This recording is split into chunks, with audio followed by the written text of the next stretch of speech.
All right. What's up, everybody, and welcome back. It's time for the World Team League Grand Finals. We've got Vitality's Ryung in the top right side of the map. They're starting in the Grand Finals because they had the best regular season, placing the team that placed second in the regular season, of course, managing to win their last match just barely. Down here in the bottom left side, it is Basilisk's SERRAL. So Basilisk up against Vitality. These two are the two rival teams that have dominated the series. Obviously, Vitality, or Onside Vitality, used to just be called Onside. Now it's Vitality picked them up and took over the entire team. But it is the same roster of players. And I think historically, I'm not actually sure on the record. I should have looked it up beforehand. But I believe Vitality / Onside has one more win in the World Team League.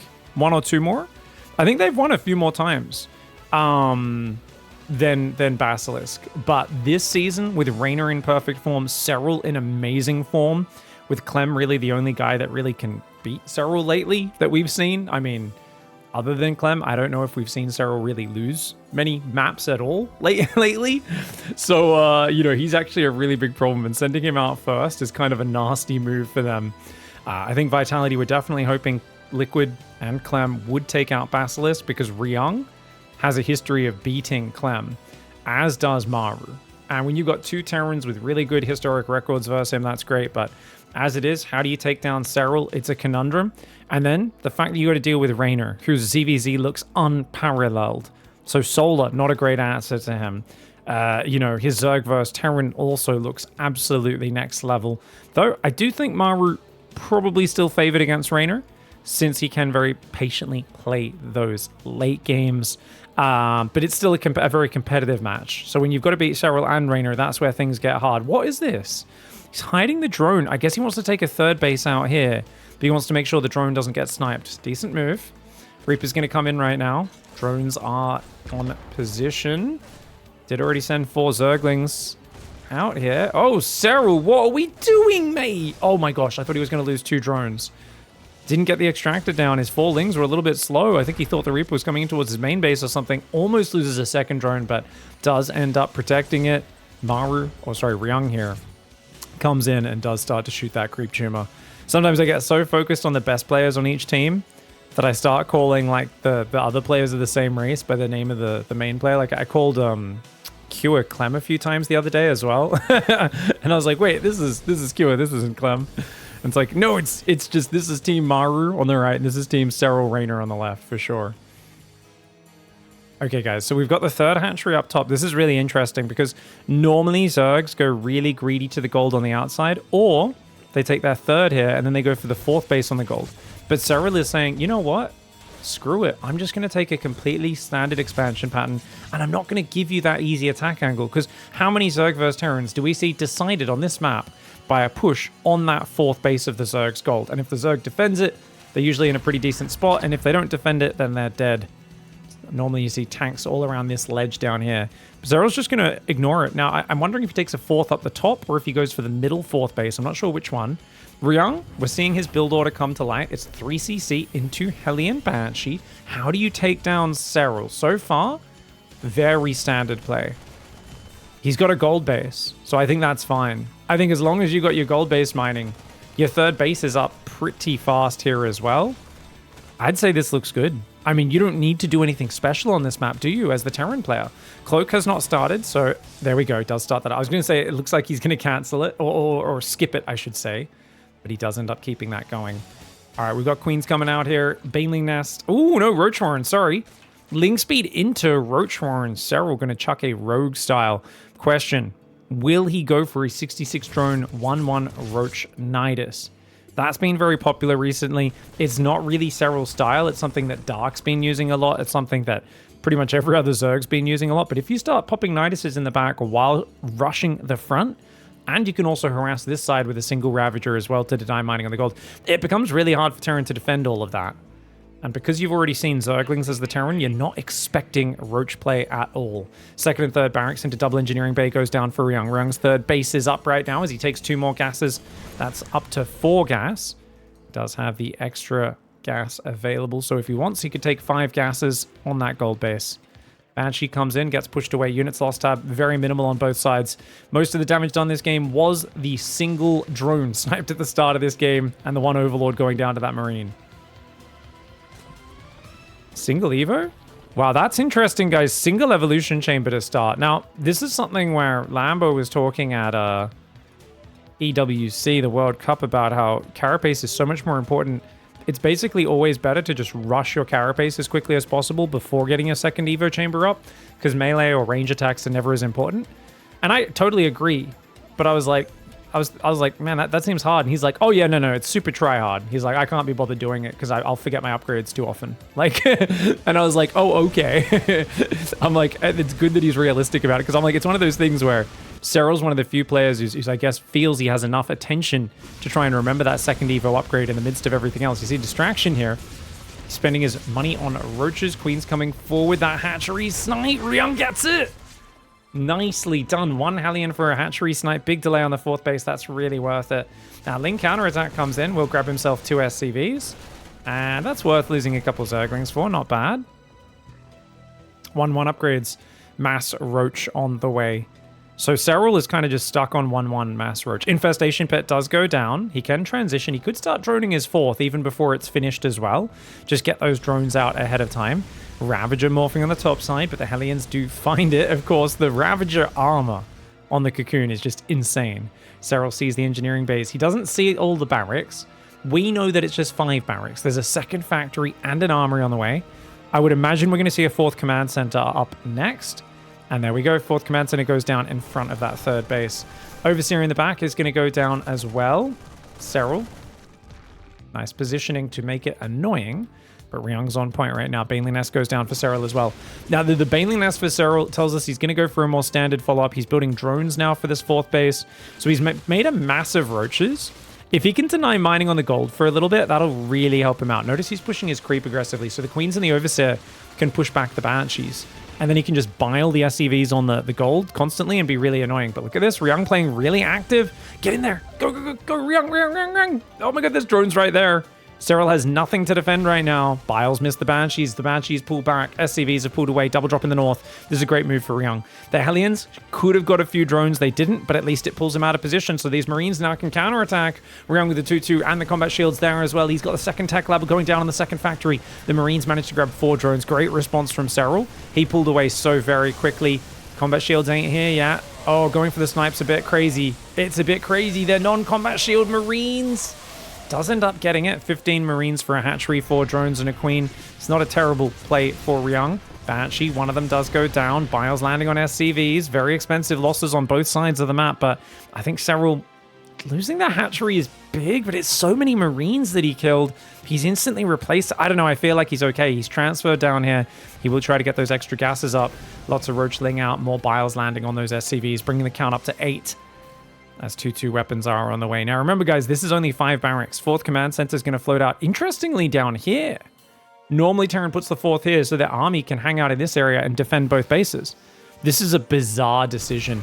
I think it's because he wants to push the south side of the map, so he wants to expand kind of behind his army that's pushing, whereas he feels like if he takes the top base and his army is in the bottom, he can't really defend it. But as it is, so much income is already being denied here on this gold base as is. He's going to send a drop over there to try and deal with it, but SERRAL's still there with both Queens and Ravagers, and just being such a nuisance. Marines in the south side going to come in, and he's going to go drop across the gap. This is the right way to play it. Abuse the kind of inability of SERRAL to cover both sides at once. He's going to need to split his army to both sides. Marines aren't all unloaded. Ravagers will finally be going down, as will the Queens there. But dude, SERRAL's making a good play of it. Almost gets the medevac. Marines are going to redrop on the right side. Baneling's on top. Baneling's on top. Oh my gosh, Ryung trying to dance with SERRAL right now. One has to be careful in these sort of scenarios. SERRAL's very good at the crisis management. And Ryung, as good of a player as he is, he's more of a technical player. You don't want to get into a mechanical arms race with SERRAL. I've said many times that Clem and Reynor are faster than SERRAL. They can outmatch him speed for speed, but it's not a massive outpacing. SERRAL's still one of the fastest players in the world. It's just those two guys are freaks. Those two guys are the fastest in the entire world. SERRAL comes in just behind them, maybe 10% slower at most. Means he's still about 50% slower than a lot of the other top pros in the world. Meanwhile, mass Marines coming out, guys. 57 Marines, 7 tanks, +1 vehicle weapons, 3 more barrack style building. Ryung's got a pretty nice economic setup. The only problem for him is now that SERRAL is fully into like Ling Bane Viper, I guess your advantage is there's still a lot of roaches. 21 roaches, 3 ravages. Wow, 6 ravages. That's 18 supply plus 42 supply. Wow, that's 60 supply of garbage units right now. Oh, okay, the Abducts managed to get one of the full medevacs. Nice move for SERRAL. Cost him a lot of energy, but that's worth it. Energy will regenerate over time. The creep spread over here is really giving SERRAL some nice map control. Another scan over here would be brilliant. But you can see he's a little low on those scans. Oh, Marine's happy to take this fight. Very happy to take that fight. And then you can just pick up and get out of there. Great plays by SERRAL. Meanwhile, on the south side, that Marine army does pick up. Oh, the Queens are ready for it, and that's going to be a shutdown on that drop as well. SERRAL's going to take the gold hatchery. SERRAL's work account sucks, guys, but this is how SERRAL likes to play. SERRAL doesn't need a good work account if he's out trading you, and you can see he is 1,000 resources positive in the trading. So this is the joy of SERRAL, guys. This is the glory of SERRAL in this matchup. Is there are times where he will play a sort of style where you're like, well, he doesn't have a good economy, and then you look at it and you're like, but it doesn't matter because he's not letting you get momentum, he's not letting you find damage, and that's really gonna hurt in the long run. All right, Marine's coming forward. Lack of Ghost is hurting Ryung big time, says Twitch chat. It definitely will the longer he lets these 3 Vipers hang out. I don't think he really had chance to get to them just yet. But concussive shells and then ghost production and marauder production are both very important right now. Canceling the hatchery up top. Nice move for Ryung. He did leave this creep tumor here, though. SERRAL's been really good at respreading this creep in these forward areas, making it very hard for Ryung to keep up with that. And this is something which we've seen a lot of players where their creep, the messier the game gets, the more their creep kind of stops progressing across the map. Interesting. The Viper's just chilling. Thought he was going to parasitic bomb that, guys, but it looks like the missile turret does get sniped before it can kill the Viper. And is he going to go for the parasitic bombs? He finally does drop one of them. Oh, Vikings are here, though. You got to be careful of the Vikings, mate. Oh, the Marines are going to try and run him down. Ryung's got to be careful. Oh, my gosh. Ryung trying to focus fire those Banelings. Parasitic bombs on the Vikings as well. All 3 Vipers do survive. Great play for SERRAL. I like the move for Ryung. The way he stood and focus fired the Banelings was really impressive. That was a kind of Beyond style maneuver. You know, so I often say Ryung's not as good with those focus fires as like Beyond and MARU, but he's still pretty darn good, isn't he? Anabolic Synthesis 3 Adrenal Glands and the Spire on the way as well. Attribute-wise, in terms of the economy setup, what do we got? 4 orbitals, 2 more command centers finishing. If you get up to 6 or 7 orbitals, Ryung's going to have a pretty good spot in the long-term income, the longevity. SERRAL's being very efficient, though. It's back to even in the efficiency. The more Banelings you have and Roaches smashing into Marine tank, I mean, the more that should favor the Terran player. What's on this right side, though? Not much. Oh, this is a huge mistake. This is a huge mistake. He's got a double drop nearby. All of his tanks are in the middle, though. Look, all of his tanks are over here, guys. He doesn't have any... He should have shifted a few tanks down here. Ryung's been so busy defending this gold base for the last 10 minutes. He's got no tanks up here on the north or in the south. They're all in the middle. And that's a huge mistake. You can't have 9 siege tanks just defending your natural that's behind all your other bases. Hatchery snipe. Great hatchery snipe for Ryung there, but Lings are in the back door. Remember, any holes are gold for your opponent's Zerglings, and they will get in and start being annoying. Oh, the Spore Crawler and the Queen sniping a medevac. Another one almost goes down as well, but the Marines dropping across this gap is going to be a nuisance to clean up. That it said, Ryung doesn't have the APM to deal with the units being actively microed right now, and once again, units lost tab in favor of SERRAL by 500 resources. You can see in that top left. Those Marines going down as well. Okay, so Ryung's got Ghost coming out. 11 tanks, 2 Vikings. And SERRAL... The big problem SERRAL's running into is that he's still got 60 supply of Roach Ravager. And that problem is that it means his army supply is less efficient. The reason it's not a problem is they're never dying. And what do I mean by that? I mean, he's not losing his units. He's not losing any battles, which is why his Roaches are never dying. Because they're always in the back of every fight. Even there, rather than running down the ramp into the tanks, he pulls back. It's that pattern recognition for SERRAL. That's what makes him the best late game ZVT player in the world. It's because he knows when to fight, when to run away. Roach Ravager is going to pick off one of these tanks. One of them gets picked up and taken away. Parasitic Bomb finally going to kill that other Banshee there. And we've got Ling Bane, Roach Ravager coming forward. The tanks have moved forward on the south side, so this is no longer a good area to attack. I don't think you can get in there. The tank fire plus the planetary should be able to protect it. Maybe, maybe not. The Banelings are getting on top. Oh my gosh, repair. He didn't repair. Ryung. Oh, he should have been able to repair that base. Even if he just had a few SCVs repairing that, I think he could have saved it. It was the last Biles that took it out. These roaches in the top side getting taken down as well. Ryung's going to be careful about that. Those tanks were a little far back. One could argue just like 1 or 2 siege tanks being slightly further forward would have stopped potentially a lot of those banelings from connecting. Or if he focus fired his tanks on the banelings, that also would have worked because they were coming in a big clump. Double drop in the top side, or triple drop I should say, is going to get some damage. There's plenty of tanks behind. Not much Marines here to deal with the Zerglings. There's not that many Lings, is there? And one tank goes down for a lot of Zerg units. Overseer on the right side is there. Now, looks like you got to be careful of Lings coming in this right side because you don't have a planetary here. Ryung, you can't F2. These units need to stay down here. Oh, no, guys. Ryung is leaving himself wide open on the bottom. This is a huge mistake. Moving your entire army to the top. Because this looks like it's defended, sure. But then you realize tanks can't deal with Zerglings. So he's got to keep his army pre-split. There we go. He does reset the army split. Now, SERRAL's gone mass Ultra. Ultra's very bad if they're getting hit by the ghosts correctly. Then it's going to be 7 Ultralisks. This seems like a bit of a YOLO for SERRAL. It's all going to be about that ghost usage. If he can catch a bunch of these ghosts out, this could be really effective. A lot of the ghosts are on the south side of the map. EMP lands on one of the Vipers. Parasitic Bomb lands on one of the Medevacs. Ghost getting big snipes on these Ultras. And that's a good hold there for Ryung. Yeah, very good hold for Ryung. Really nicely done.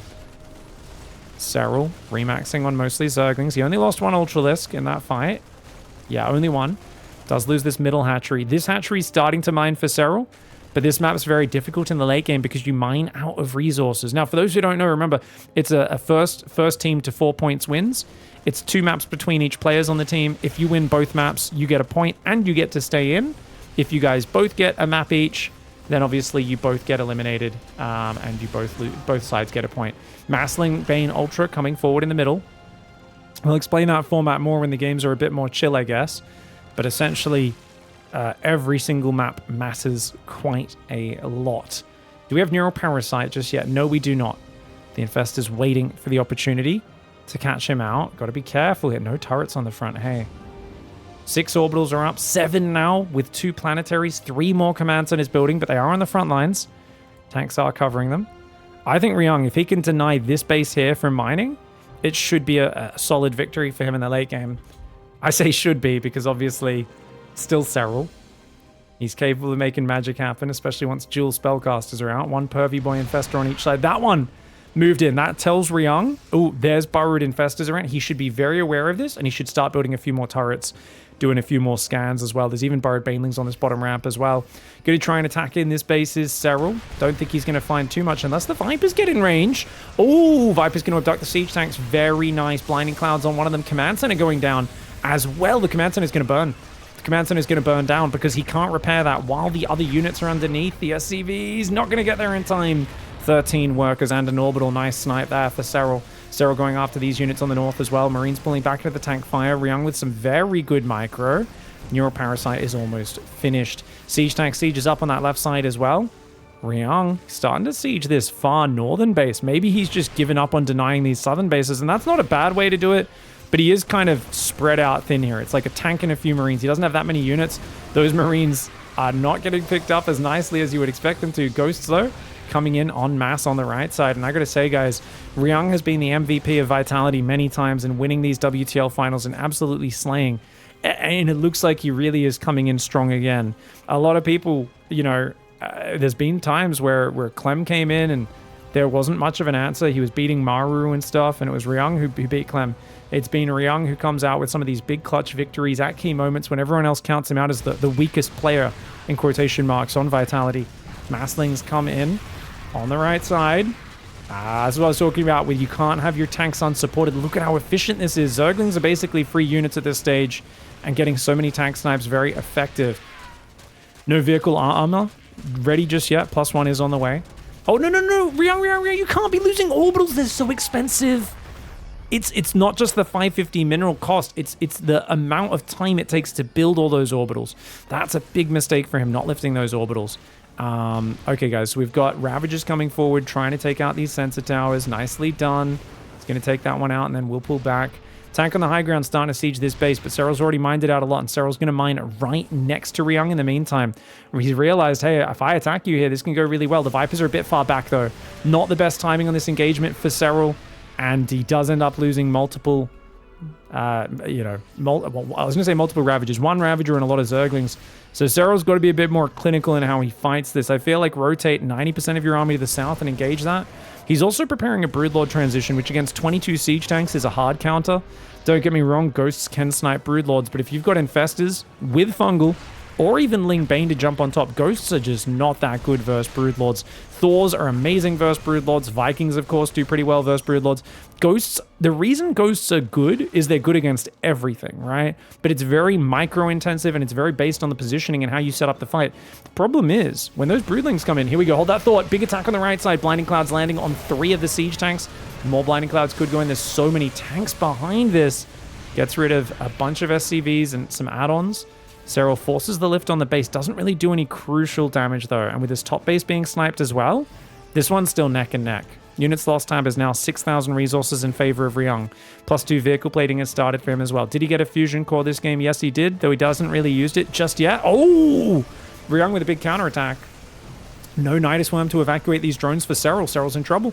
Loses a hatchery, loses 14 workers. Infesta unburrows from the ground. What's it going to do? Okay, it'll fungal a few medevacs.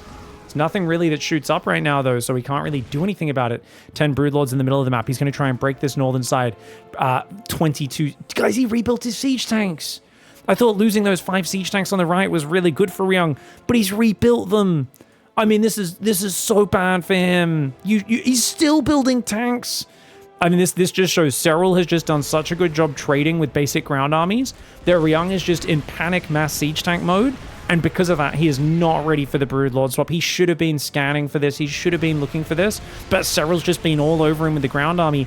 And even though Ryung was holding his own ground army versus ground army, SERRAL just made it intense enough, made it frantic enough, made him panic enough that he way overbuilt siege tanks. I often tell people, if a Terran has more than 12 siege tanks, you always should go Broodlords. He went to 22 siege tanks, 24 even. And it's amazing if the Zerg doesn't know how to build Broods, but if they know how to build Broodlords, those tanks are going to do crazy friendly fire to your own units. Goes trying to come forward here. Can he land a few snipes? Lands a snipe on 1 Broodlord. The first Broodlord has fallen, guys. There's still 8 Broodlords left. Sorry, 2 Broodlords went down to the snipes. But he's taking out this top base. He's doing so much damage. The Infestor here. The Infestor, can it land the Fungal? Oh, Ryung, you got to land the EMPs as well on those, man. Oh gosh, big Fungals on those Ghosts. Lots of Ghosts go down at the same time in the south side. Looks like that hatchery's almost rebuilt. Ryung could take that base out. I think Ryung needs to give this one up right now. He's down to 17 siege tanks, which is still way too many against a Broodlord army. Tanks trying to siege up in the south side. You can see just how tank-focused Ryung was, and this Broodlord tech switch for SERRAL has paid off massively. He's closing that gap in the units lost tab. Oh my gosh, Ryung not using very good Ghost micro. Remember what I said? It's all about the micro on both sides. Ghosts don't beat Broodlords. Broodlords don't beat Ghosts. It's whoever micros better. It's whoever engages correctly. Neither one is a free win versus the other. This is something I iterate a lot because I have people in my comments constantly telling me Ghosts are OP and beat everything. And then I have Terrans coming in my chat and telling me Broodlords are OP and just wreck Ghosts because Ghosts can never get a snipe off. And I think people forget about that little thing that they have handicapping them ever since the start of their StarCraft career, and my StarCraft career as well. It's something we all have handicapping us. It's called a skill issue, and it's something which we all struggle with on a daily basis while playing this game. Tank, Hellbat, Thor coming in. There's 5 Thors on the map. Watch out for the Ghosts there. EMP does come in.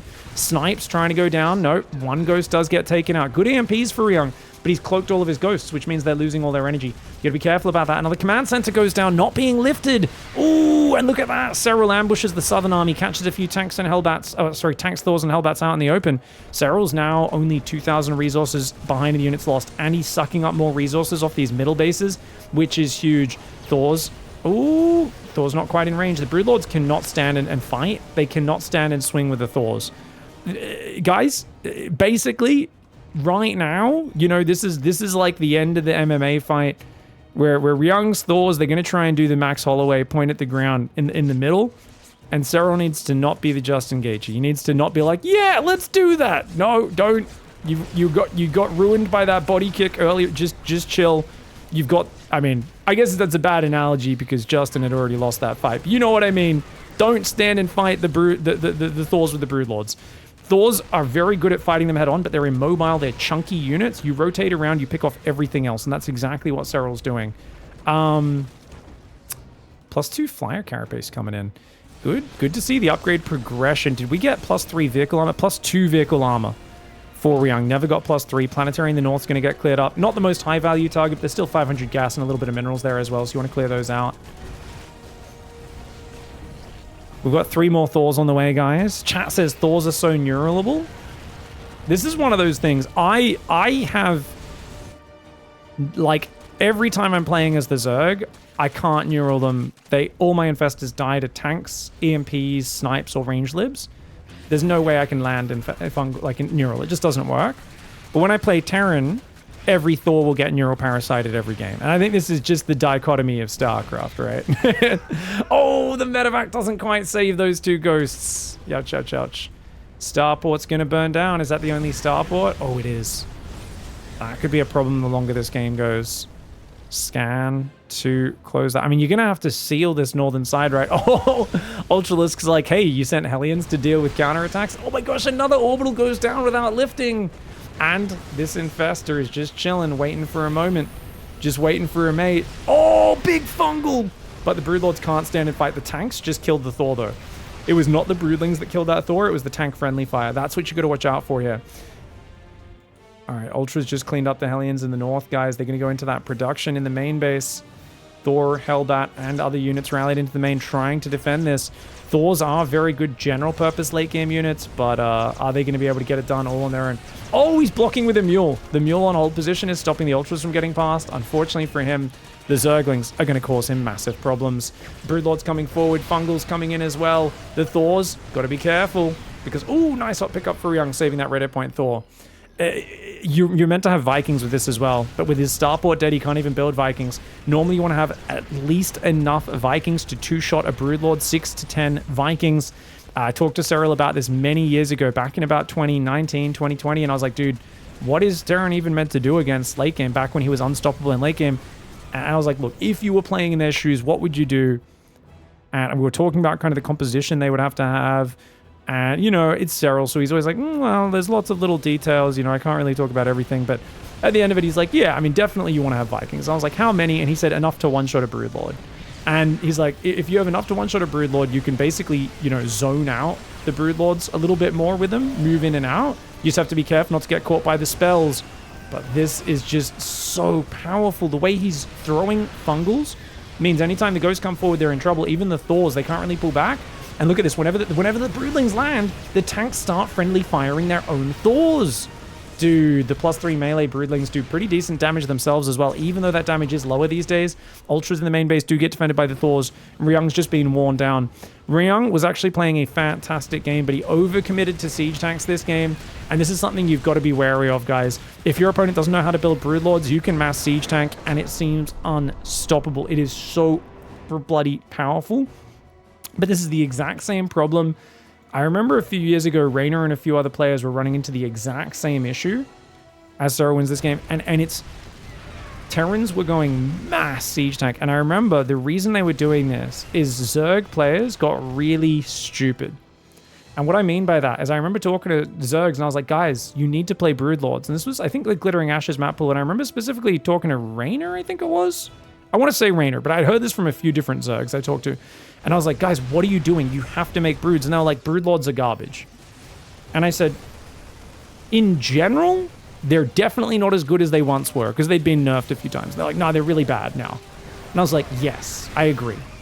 However, your opponents are making 20+ siege tanks every game. And they're like, nah, Broodlords are still garbage. They don't work. And I was like, they absolutely do.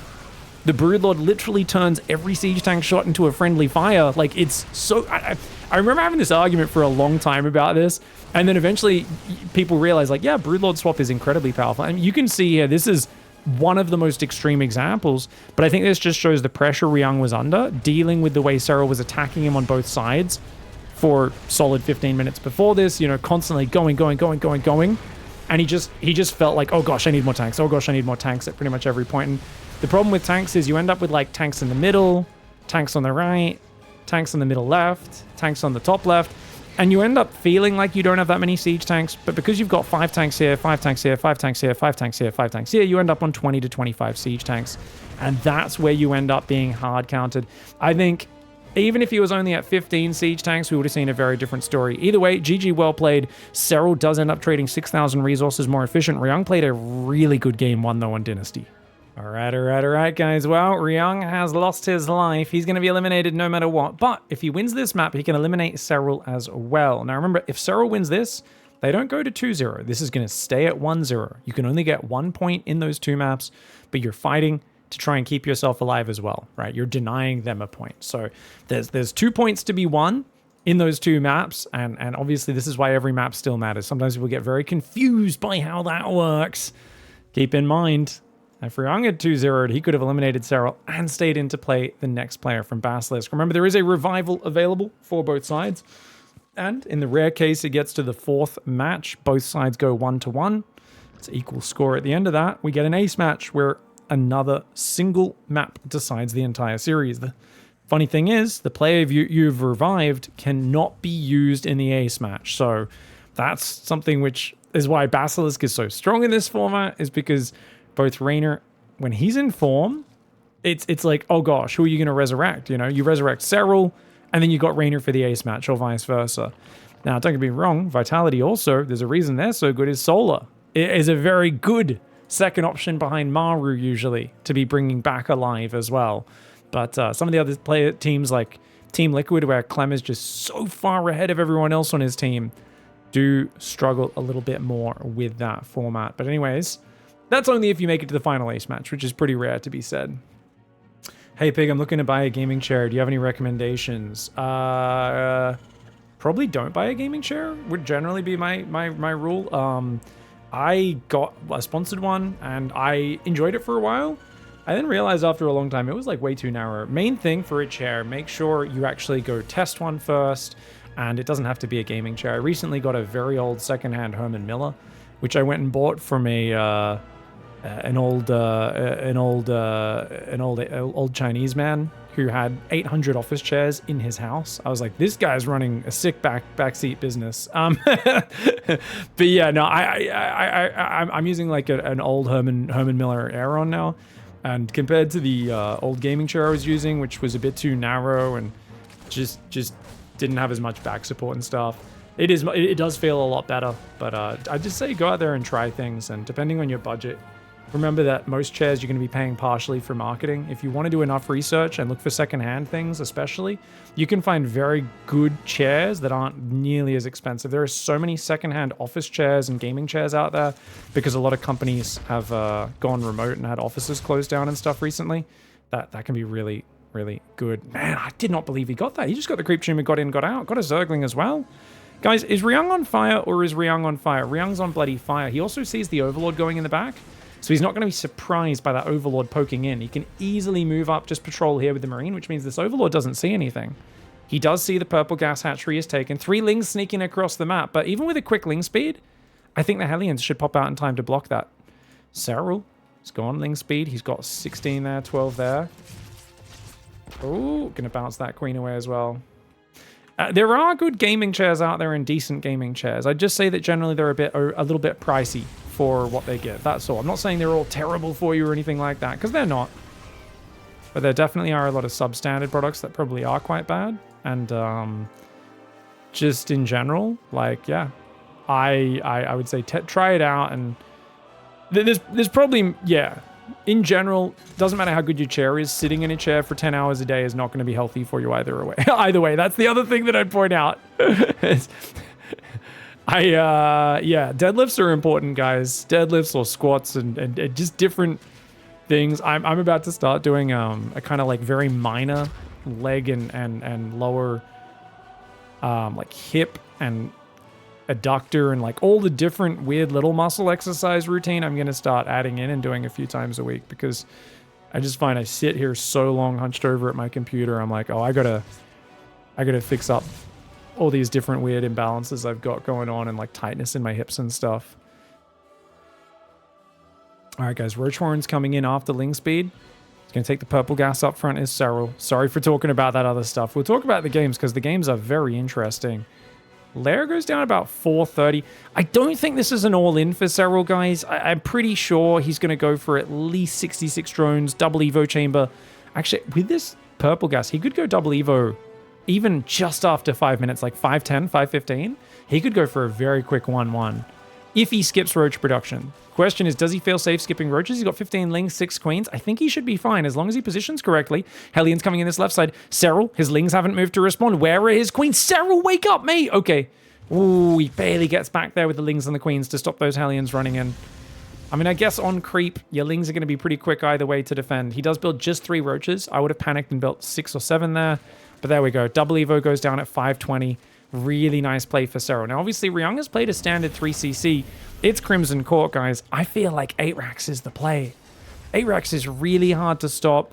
I think it's a very good strategy. I know that people kind of expect it to a certain extent, but I've really felt like SERRAL and a lot of these guys are doing these sort of double evolution chamber roach plays. And if you go for the delayed 8 racks, and I was talking about this in yesterday's series as well, if you go for the delayed 8 racks with 3 tech labs on the last 3 barracks, lots of marauders, I think the roach style is just so bad against that when they're maxed out. I think it's something that Oliveira first took out Reynor at Katowice in 2023 by hitting that exact timing where he's like, I'm at 190 supply 2-2 8 racks, and Reynor was like, okay, well, all my supply is like stuck in queens and roaches and ravages and drones, and like it's an awkward thing. Now, the reason why SERRAL's safer against those timings than Reynor usually is SERRAL will sit at 72 workers, 75 workers, at most 78, whereas Reynor will go up to 90 drones. And if you're already struggling with queens, lots of roaches and ravages chewing up your supply, and then you over drone, you're especially weak to an 8 racks. This is not going to be an 8 racks though, so let's talk about other things, Pig. It is going to be a second factory, so it is not going to be the 8 racks strategy. 2 roaches go down. Queen's on the right side. Creep spread's good for SERRAL so far. Ryung has not opted for a scan to clear the creep just yet. And 4th command center goes down. All right, Ryung's playing standard as. I guess it's Crimson Court, but Ryung is going to try and play standard against SERRAL, but SERRAL getting in there with a ling run by. I think SERRAL feels pretty confident after that last game. I don't know if he necessarily should, honestly. I think Ryung's basically saying if I don't overbuild tanks like last time, I should be fine. Hellions getting surrounded. Nice move for SERRAL, but the Marines are going to stim in at the same time. Good pullback on the drones. Dude, SERRAL's so on point. But look at that. Ryung ain't... He's no slouch either. Redrops, gets 2 more drones, picks up, goes to the high ground. Just don't let your adrenaline pump Ryung. As long as Ryung stays calm, I actually feel like he's in a decent spot here. Just if he gets a bit too excited, I feel like SERRAL's always going to be so comfortable in these high-paced multitasking situations, whereas Ryung's the one who is just a little bit less conditioned to be in this caliber skill match of like a multitasking war, right? Where I feel like the slower the pace is, the more methodical, the better it's going to be for him. That being said, I mean, there's an argument that SERRAL is pretty damn good in the slow, methodical one at finding those efficient engagements as well. There we go. Ravager does... Ooh, survive, actually. Both the Roach and the Ravager do survive. Ryung ain't really finding any value there. Lings are ready, along with the Spore Crawler in the main base. SERRAL's creep spread exceptional in the middle of the map. It's going to take a 6th base on the... 1, 2, 3, 4... 5th base, sorry, on the left side is finishing now at 8 minutes. Marines running in that left side. Ling, Bane, a Roach there. 1 Baneling gets shot down. Marine's going to pick up and pull back. Still only 5 barracks, guys. We should be seeing 3 more barracks in the near future. Ryung moving out to take the center base along with the sensor tower. There we go. 3 barracks in the main. Going to go down at about 8:30, 8:35. SERRAL takes the 6th base in the top left. Adrenal Glands is here. Has he got Vipers out? Already 2 Vipers. Yes, he does. They're over here to our right side. Gathering energy. Sucking a bit of energy off that hatchery. I like to think of it as like, you guys know when you see like a cow licking like a rock, a salt rock or something like that? I was in Greece recently. I noticed sometimes the cats on those islands would just start like licking a bit of like a building or something, and I'd be like, are you licking a wall? Anyways, Blinding Cloud comes in. Ooh, good pullbacks for Ryung. Does he have the numbers though? Oh, those Banelings just got hammered. As long as the command center survives, he's fine. Good repair on the command center. Pull back the SCVs, and he should be fine if he pulls back the SCVs. He's losing a few more SCVs than is necessary. Sensor tower snipe for SERRAL as well. And I think overall units lost tab, that's okay for SERRAL. He did F2 though. He's going to send this drop back to the left side. If he'd managed to send these counter drops in at the same time as all of that was happening, you can imagine that's where like the crazy multitasking of a Clem style Terran might start to punish SERRAL for that move, right? Such a speed focused matchup, Zerg versus Terran. It's so momentum focused as well, where If you let your opponent be the one attacking you all the time, it can feel like you're always half a step behind. Oh gosh, what are these guys doing out here? Oh, Ryung makes a big mistake, leaves a pack of Marines out front. He's got a few tanks spread back in, not many medevacs at home, which is actually quite an issue. He's only got 4 medevacs. Oh, he stopped building medevacs. He gets a Viper, almost gets the second one. Only one Blinding Cloud goes down. Command Center needs to lift. SCVs will get taken out, but as the Command Center lifts, that is a fantastic play there. Tanks getting taken down. They are getting some good shots, though. Ryung, he's taking more damage than he should be here, and this is a really big issue for Ryung, because these Marines on the flanks are not doing counter damage at the same time. That being said, SERRAL's ready for it. Even if he was stimming those Marines in, it probably wouldn't work out for him. But if Ryung can't mine off this 4th, right now we've got a 5 base, or 6 base, sorry, going on 7 base Zerg. Ryung needs to stabilize here and get some more damage. Oh, I like that he's got a few Vikings. I think this was missing in the previous game. You can see the Vipers are being rebuilt now. And that's really amazing that Ryung is forcing that out of SERRAL. But look at this, SERRAL ain't gonna stop. The Mule's coming in the Planetary. He's just never gonna let the Planetary get up. Never giving Ryung the time to get ready. Even pulling the Banelings back there. He's like, nope, cancelled it. Haha. And this is what I've always talked about, is how do you break a Terran? Well, you don't let them get to endgame. When they're trying to take a base, you keep blowing it up. When they're trying to build new command centers, you keep blowing it up. But you don't chase into the layers of defense. Notice right now, Ryung's defense is layered too far back. He needs to start inching tanks further forward to punish SERRAL the moment he's attacking. Because right now, SERRAL's able to deny the base, kill SCVs, and get out without even engaging into these rear siege tanks. That's what Ryung needs to change up. Ryung did snipe the top left hatchery. Bottom right side hasn't been able to find anything. You can see the Marines went down. You can see most of the Ling Bane's gone, but so those Marines are also medevac at the same... Those medevacs, sorry, are also empty of Marines at the same time. SERRAL's going to go for Hydras here. I do stand by the fact that I think Corruptors is always the better choice in the late game for killing air units if they're heavy on libs. The reason Hydras are nice is obviously they're a bit more multi-purpose. They can kill tanks, command centers, and all that sort of stuff. So in general, I do think Corruptors are kind of slept on as an amazing late game addition against Terran. But I'm not going to hate on it in this case, since there's no Liberators on the map, and he's in fact showed that he doesn't really like to build Liberators. It's almost pure Marine tanks so far. 7 tanks, 64 Marines. Marines come in, damage a hatchery, going to focus down a couple Banelings. He gets like 3 Banelings here. You can see this is a pretty simple micro scenario. Gets a few Banelings for Ryung, but you can imagine that's a situation where, you know, it is kind of wild, and I hate to be making that comparison because it's like, hey, Ryung's a human player. I'm not saying he's bad. It's just Clem would have focused every Baneling down there, right? And that's the ridiculous thing that we've seen recently. It's just those little moments where you can just A-move against a normal Terran. You can't do that against Clem in that scenario. Ooh, Massling drop getting ready. Don't let it get spotted. Okay, SERRAL's going to go for a Massling drop in the main. That's going to open up a new front. 5 Overlords of Zerglings. Think about it, guys. 5 times 8. That is 40, right? Except they're only half a supply. There's only 20 supply. This is the same as 2 full medevacs in terms of supply. It costs you almost nothing because the Overlords don't cost supply and the medevacs cost 2 for anyone who was crunching the numbers and scratching their head there. The Lings aren't queued to unload. Oh no, SERRAL. He messed it up. He messed it up. Uh-oh. So that gives Ryung a few seconds to react. And this was a really bad move by SERRAL, guys. He just wasted his surprise on nothing, and he didn't even have Burrow ready. You should be only sending that in when you're attacking the front at the same time. Instead, he just attacked on one front, gave Ryung time to deal with it, then attacks on the other front. Ryung's easily dealing with this. Now, luckily, it's SERRAL. He didn't panic. He loses a few Lings. He wastes a surprise that could have been very effective. It's not the end of the world. The real problem for Ryung right now is, well, number one, these friggin' biles from the low ground, killing SCVs and damaging the sensor tower. But number 2, it's where is the mass command center? There's only 3 orbitals. And oh, this command center just got misclicked on the medevac, unfortunately. So that command center is trying to join. I'm one of the boys! They do turn that around and tell it to go home. Ravager Baneling is on the front. Turrets are now blocking the drop into the main base. Good Marine micro. But you can see if you don't change targets quickly enough, the Marines will kind of move into the surround of Zerglings. That's what you got to be really careful of. Blinding Cloud goes down. EMP does land on his own medevacs.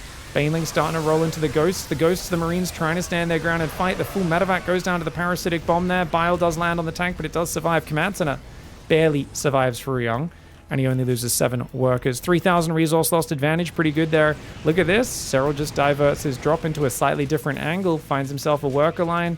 Going to cause a bit of a nuisance. Might even get a siege tank on the high ground. Hello. Super worth it there as these Zerglings start to burrow all over the shop. Missile turrets will kill a few Overlords on the way out. Nice that that investment was there, but oof. Look at how much damage these Zerglings did. This is the power of just using very low cost, low supply Zergling drops to open up new fronts. Oh, EMP is landing on the Vipers. Blinding Cloud goes down to the Planetary Command Center. Is going to have to lift off there, and it does. Nice moves. Ling Bane Ravager moving forward. The tanks are going to shred those Banelings. SERRAL pulls back his Banelings so quickly. This is what SERRAL, Reynor, Dark do better than anyone else. They will grab those Banelings and just run them away rather than chase into a bad fight. So many Zergs would have kept going there, but he gets into the tank line just when the tanks are about to get mad value, and Ryung's got a big smile on his face. SERRAL just turns around, pulls back, and is like, nah, bro. I'm just going to back off. Lol, lol, lol, lol, lol, lol. 5 orbitals are now up. If he could at least let these mules mine for just a minute. How many times has he dropped mules and then he's had to lift the command center and lost all of his mules or lost the mining time on them? Because SERRAL just has not given him the room to get established, and SERRAL not giving Ryung any time to get going in this map. And every time you build a sensor tower, that's just extra value as well for those Ravagers. So sensor towers, very good units, but of course in this scenario where you're getting bullied the entire time as Ryung, it's not working out. You know, every time you go forward like that with Ravagers, if the Terrans really got everything locked down, the Ghosts should be coming forward, sniping the Ravagers, and then, you know, punishing the Zerg. You don't lose the sensor tower, you get a few Ravager kills, but because Ryung is one step behind the entire time, SERRAL's the one who's picking and choosing where all the fights happen. Even that, forcing a scan for 2 Zerglings is absolutely fantastic. Great Aspire's already on the way as well, because he knows, hey, what worked last time? I know you're very tank focused, you're probably going to be very tank focused again, let's keep doing it this way. And those drops in the main do go down. Nice move for Ryung. SERRAL's already mining from the forward bases, top middle top, the 12 o'clock, as well as this 4 o'clock base are both mining here. Top one, you can see he's just transferred 16 workers to it. Viper's coming in with the Abduct. Hydras will be able to clean up that medevac. Has to do a second Abduct, but that's okay. Gets himself a tank as well. Oh, and look at that. Biling the sensor tower yet again. Just the Ravager utility from the very top Zergs. I always tell people, guys, get rid of your Ravagers. If you're an average Joe like me in the late game, you don't want to be wasting, you know, 15 supply on these 5 Ravagers. You're not going to get value out of them. But if you're a friggin' beast and you really get value out, you use the micro on the biles, you can get so much value out of it. And that's what the best players do so well. Abducts 1 siege tank here. Banelings rolling forward. Good pullback for Ryung. I really like Ryung's positioning on that right side. Very nice hold. I think that was, you know, on paper, a very good fight for Ryung. It's just he's doing it from a very bad position. He's so far down in supply. He needs to desperately start pumping units. Spore Crawlers there. Look, even in the midst of that, SERRAL does pull back his drones. Nice moves for the Finnish Zerg. +1 vehicle plating on the way. An extra factory's building. So he's going to build a 3rd factory, 4th factory, 5th factory, swapping into more of a mech-like setup. Now, SERRAL does have the Great Aspire, I believe, but he hasn't actually made Corruptors yet, and that's absolutely okay. It's only 12 tanks, a lot more Ghosts this game, but only 12 Marines. Ryung needs to build Marines, guys. He's nowhere near max. He's not building Marines. He's not building Hellbats. He's floating almost 2k minerals. I think honestly, Ryung's just, like, thrown out of his element at this point. Game 1 on Dynasty, he had a better start. Things were looking okay for him. This time around, it seems like he's just given up on using Marines, and when you're not maxed, I don't think that's a good idea, because you're only building 2 tanks at a time. You've only got 2 factories. Like, you have to be building some other units. Maybe Ghosts, like, surely, yeah, I don't know. He's got to be building something, and those Marines run down, kill a Creep Tumor, immediately get taken out by the Hydra Baneling. I'm very worried for Ryung right now, because his production tab looks awful. Blue Flame's on the way. For me, this looks like, yeah, he's frozen up a little bit in terms of, maybe not frozen up, because I think it is a conscious decision. But there we go, a few more Ghosts and Marines. I don't know, sitting at 150 supply against a Zerg that's just barreling in constantly, that to me seems incredibly dangerous. Ling Viper running up the guts. Vipers could be big. There's no Ghost nearby for... Oh, Blinding Cloud on the tank, Abduct on the tank, and the Planetary as well with the Blinding Cloud. Banelings take out the Planetary. Ghosts come in for a little bit of revenge there, but is it enough? I don't know, man. I feel like the units lost tab is still way too close. SERRAL getting 13 SCVs. That's always it. If they're getting in the worker line, the Zerg almost always is trading well enough for it to be worth it. And he's just going to keep remaxing these Zerglings like this. Like, SERRAL, if he can keep defending this base, every second he mines off this right side base and this northern base is huge. He's focusing on the minerals, not the gas on those bases, as the gases are obviously a bit more of a commitment. You've got to sacrifice drones to build extractors and the like. Good snipe on the Viper there for Ryung. There's single Chatterer. Guys, there's Ravagers in StarCraft. This is a Chatterer. It's a Ravager that does not care about its own safety. Blinding Clouds could be coming in. One Blinding Cloud does land. EMP lands to counter it, but only after the Blinding Cloud goes down. Hydra Bane, ooh, starts to take a bit of an awkward fight there. Pretty good defense by Ryung into that tank line. And that's going to force SERRAL off this base. SERRAL's first bad fight in a few minutes. And lots of scans going around. So you can tell, guys, Ryung is so paranoid about Broodlords. He's starting to build more Thors. +2 vehicle plating is on the way. I think a few Thors is good just preemptively, because after every fight, Ryung's like, are you building Broodlords? Are you making Corruptors? And it's good, but that does cost him a lot of scans as well. And because he's nowhere near maxed, it's just tough to hang on to a lot of these situations. Ryung definitely playing for the much later game. The fact that he has only 6 orbitals is huge. You can't be affording 3 scans after each battle to check for Broodlords. Like, look at this. He's so paranoid about Broodlords coming forward because of what happened in that last game. And I think this is a situation where it's really working in SERRAL's favor to keep that tech open, but not actually commit to it. Where are the ghosts? Oh, the ghosts are coming in, but the Lings are going to get on top of all these tanks on the right side. Wow, nice snipes on those tanks. Top left side, looks like a few units get abducted forward. Tanks, libs, taken down by Hydralisks. And the units lost have 7,000 resources in favor of Ryung. But remember, SERRAL's been mining multiple bases on his side of the map. He's been mining multiple. Now, Ryung has denied one of them. There's now Infestors watching him as well. And I tell you guys, it's these pervy boys underground. He's got one up here as well. One over here. Those can be very effective. Neuroparasite coming in. Flyer armor is also coming in. So slowly adding air upgrades. The Lingbane Hydra and just using the mobility. Notice the way SERRAL attacks one point, rotates, attacks another point. I'd love to see him attack this top left base. 3 orbitals in the open. And because there's no sensor tower, Ryung can't really see him coming. Tank does kill a hatchery on the right side. Bit of a wasted investment there for SERRAL. SERRAL sees the missile turret. Lings unable to get the kill. And of course the Lings go there just to block this command center. Every delay, every little bit of nuisance. It's going to be a pain to deal with. Abducts coming in on the Liberators on this left side. Lingbane Hydra rolling forward. Big Unburrow Fungal! Big Unburrow Fungal. Baneling's trying to connect. Does save a few of these Ghosts and SCVs, but the command center goes down. At the same time, he shoves up the left side. Clears an entire worker line. The Zerglings shred that left side. And Ryung is now miles behind. Even though he's still, maintaining the 6,000 resources advantage. Oh my gosh, the Ghost just chased into the open as well. Yeah, Ryung can't keep up now. SERRAL's just had too much momentum for too long in this game. He never really let Ryung get established. If he gave Ryung an extra minute or two of calm peace, I think Ryung showed in Dynasty he could play a very good late game. He just made the mistake of overcommitting to siege tanks.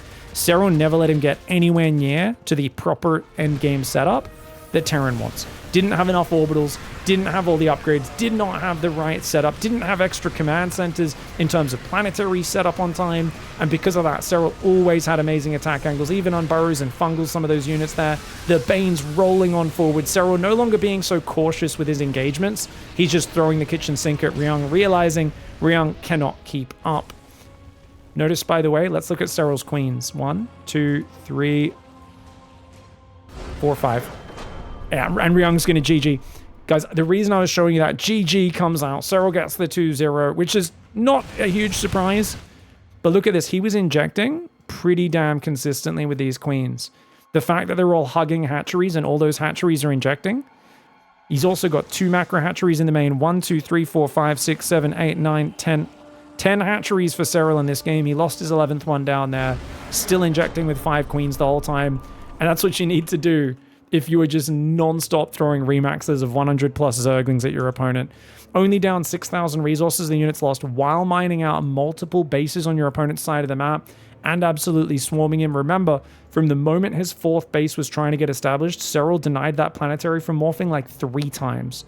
SERRAL never let Ryung even get going in game 2, and that is just fantastic play for SERRAL. Both maps, Crimson Court and Dynasty, are the worst possible maps, many would argue, for ZVT, and he wins both of them. All right. SERRAL causing a ruckus, and once again showing on those maps that are good for Terran that he does not care about map favoring. Down here in the bottom right side, we've got Vitality Gaming's MARU in the bottom right side as well. I'm talking about watching major events. The game being too fast now is why people don't watch it, especially a major LAN, because a series could be over in 27 minutes. I don't know if you've watched much StarCraft in the last few years, J Double Dizzle. I'm not sure where this is coming from. This seems like a really outlandish viewpoint. I think, I don't know, maybe there was a point where there was a few tournaments that were a bit too fast-paced or something that you watched. But in general, the series are longer and way better paced and more back and forth, I would say, in general, than they've been in a long time. Albeit, you can point out that there is the biggest problem, you could argue, with top-level RTS these days for StarCraft is that there's too big a gap between the very top, like, 5 players and then the next kind of caliber of players below that, where it's like it's guys like SERRAL, you know, are 2 favored, guys like MARU are 2 favored versus most of their opponents. In Age of Empires, you can say the same with like Hera and Viper, kind of ripping everyone else to shreds to a certain extent. But yeah, no, I think the series, the game being sped up with the 12 workers, it hasn't led to like series being all that much, you know, quicker. Like we've just turned a lot of best of 3s into best of 5s. The series are more dynamic. There's still a lot of long back and forth games. And in Wings of Liberty, you could have games ending in 5 minutes. Don't get me wrong. Those are now 2-minute games in Legacy of the Void. But you still have the exact same density in terms of like, oh, the cheese happened. Was the game decided or was it not? And this is something, so people would say like, well, you used to get, you know, best of 3 games. It would take 45 minutes. Say now, best of 5 games might only take 50 minutes, only 5 minutes more. So like the best of 3 is better value.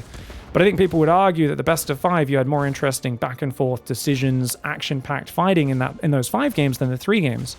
So you're actually getting a higher density viewing experience. And this is something which a lot of sports have done these days. If you look at T20 cricket, if you look at, I'm just thinking there's so many sports that have tried to make the viewing more action-packed over the years, like where they try to just speed up the play and make it so more stuff is happening. Cricket's an extreme example that applies very much to a non-American audience, which I understand is most of my audience. But I'm sure you guys have examples of American sports and other games that have done this. Age of Empires 2's done this with like Wololo having their Empire Wars format, which skips the entire Dark Age.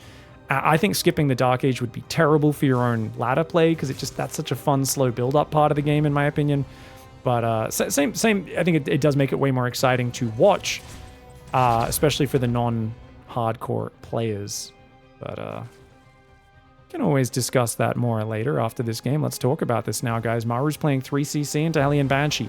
He's gone for second gas after Starport. This is a very solid opening. It's very well-rounded. However, Hellion Banshee is not amazing against SERRAL because he's so good at defending, which is why we're going Viking. Okay, I like it. I much prefer Viking here.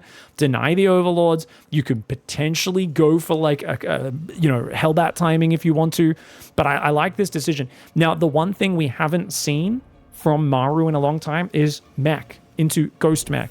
He's beaten SERRAL with it in the past, and then he just never did it again versus SERRAL. Don't get me wrong, if you do it and SERRAL expects it, it's probably not going to be that good. SERRAL scouting's very good, but if you go Viking first, deny scouting, and then go into a mech build, it could be absolutely amazing. It's just one of those things where because MARU cannot really keep up, it feels like, with SERRAL recently in terms of the Bio-Versling Bane, that's been an issue for him. Now, to be fair, maybe that's not fair. That might not be a fair assessment. I think, honestly, it's not necessarily a speed issue. SERRAL did get in, by the way. Sees the third command center, sees a pretty standard setup. He knows there's no surprises here, but you're killing an Overlord, you're killing a few Zerglings as MARU, you're getting a little bit of damage here and there, and SERRAL's going to rush double Evo Chamber, Dark style, guys. 4 minute 30, maybe 4:25 even, on that double Evo Chamber. So, MARU got absolutely rinsed by SERRAL the last few times he played him, because he sucks at playing against 15-15 openings. He did a lot of low ground Reaper wall-offs, which are objectively terrible build orders versus SERRAL. They never work.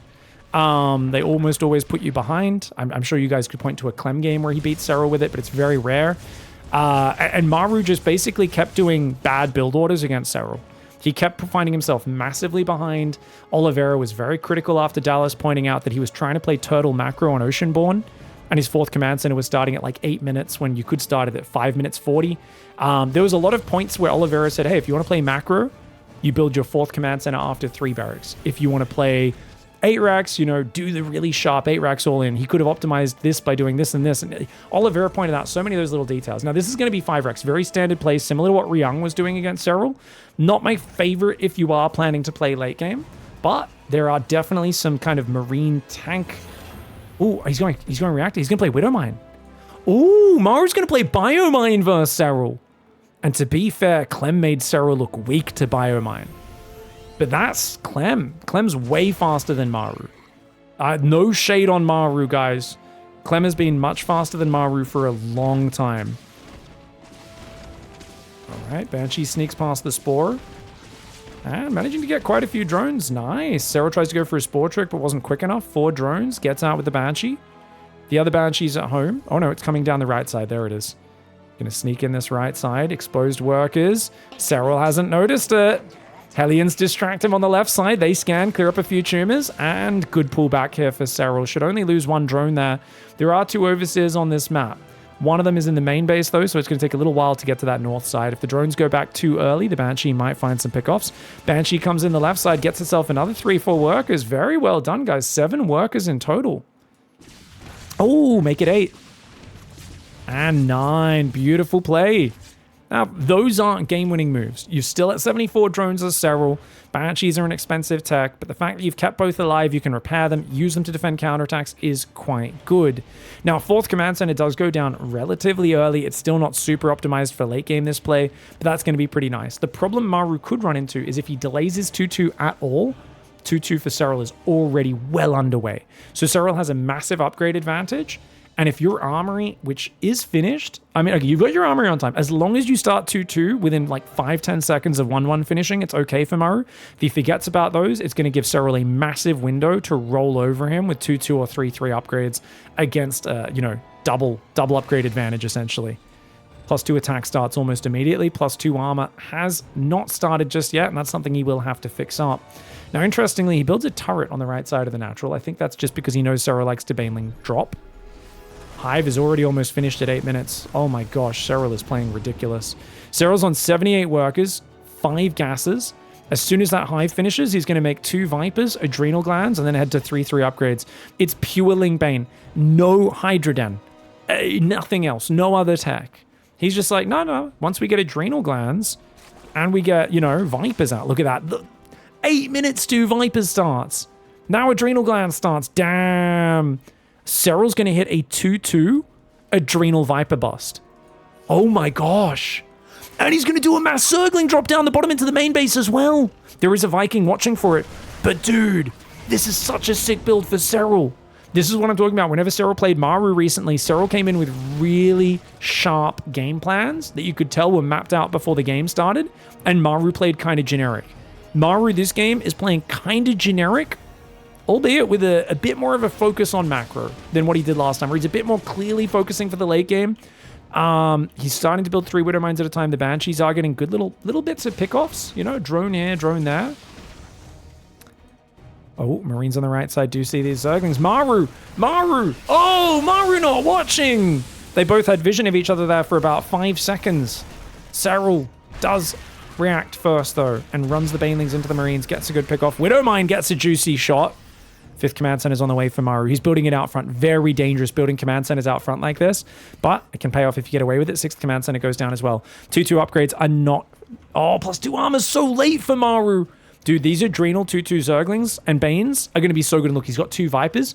He can either double abduct with each one or do a blinding cloud with each one. Banshees pushed back by the Queens. Ling Bane rolling forward. Here come the Vipers. Here comes the Ling Bane. Does he have enough Marines? Maru right now is not fully maxed. He's only got 20 Marines. The Ling drop comes in the right side, goes straight past the turret. Mass Ling drop into the main base at the same time. Blinding cloud on top of the tanks on the front. Banelings rolling into the hell. That's the Lings rolling forward. Will Maru be able to survive? He was not maxed and he had very few Marines. Only 20 on the map. Remember, he lost a drop before this as well. Banelings rolling towards those SCVs. Those SCVs are in trouble. The Widowmine is there. The Lings just cleared out the entire mineral line. He didn't run the workers from the main. Maru's going to lose his 5th Command Center as well. His whole 3rd base, natural, everything. SERRAL burrowed Banelings in his mineral line. He's not even going to get a chance to use it though, because honestly, I think Maru might just GG. He's in such a bad spot right now. Those Banelings in the mineral line, such a cheeky move in the midst of all this. Yona going for a massive 78 drone.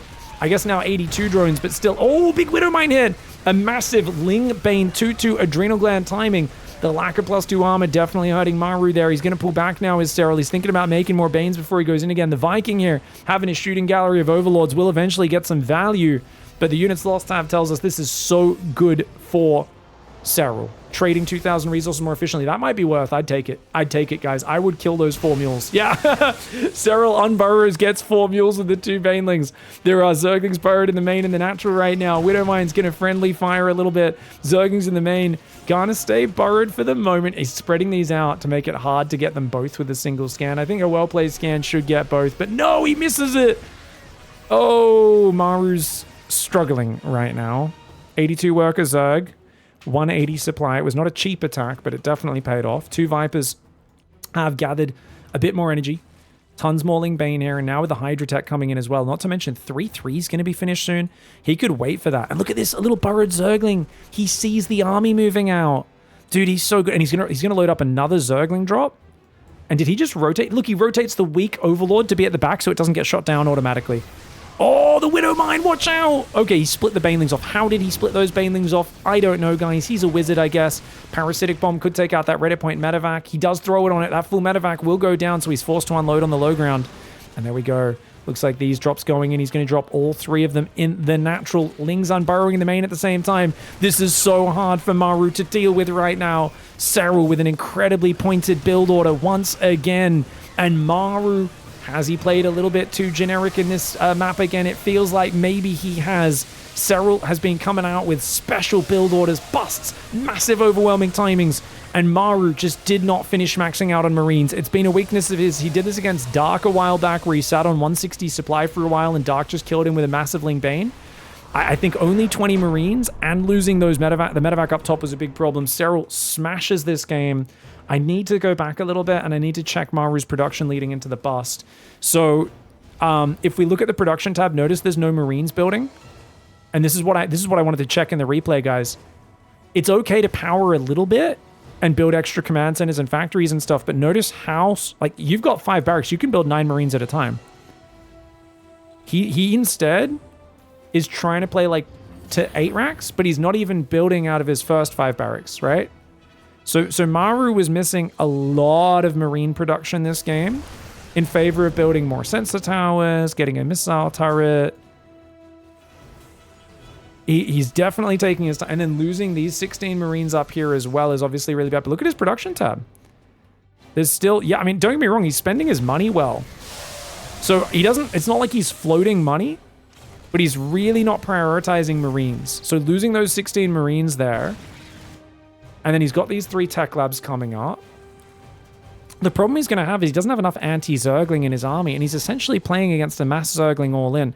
So why do I keep talking about the Marines? You might be wondering. Well, the reason is, guys, your counter to the Zerglings is Marines and Widowmines, right? Widowmines do splash damage, but it's mostly the Marines. Having just enough Marines to gun down the Zerglings. So to be caught with 20 Marines at this point, and losing another 5 Marines there, huge mistakes for MARU. It's just not enough. Like, there's no way you can defend this. 86 workers is a very high count. It's rather greedy. MARU, you can argue, well, I mean, this is clearly on purpose for him because he's not actually focused. Like, he's almost maxed without many Marines, but it's just too low. 20 Marines against a mass Zergling style. Marauders are not useful versus this, so the fact that he's trying to refocus on Marauders is actually not a good play here. 3 siege tanks, not good versus Zerglings either. And whilst he doesn't really have any like that many Widowmines yet either. 7 Widowmines, and SERRAL's so good at picking, you know, off single Widowmine shots and not letting them do huge damage, right? Yeah. Wow. Just not enough Marines anywhere. And especially with the Ling drop coming in at the same time. This is like a 9.5, 9-minute 40 timing attack. What a cool attack from SERRAL. GG, well played. And let's keep going. SERRAL now on the top right side. A fantastic bust. A very committed build order. Hellbats could be really nice against that as well. I think you could argue, if you realize SERRAL's doing that build, Hellbats would actually be amazing, right? Because he really needs, like, the Banelings to deal with it. It's mostly a mass Zergling timing with some Banelings. One could argue Hellbats instead of Widowmines entirely, in fact. SERRAL down here in the bottom left side now. MARU, sorry, in the bottom left side. SERRAL in the top right. Is this supposed to be 3-0? Nope.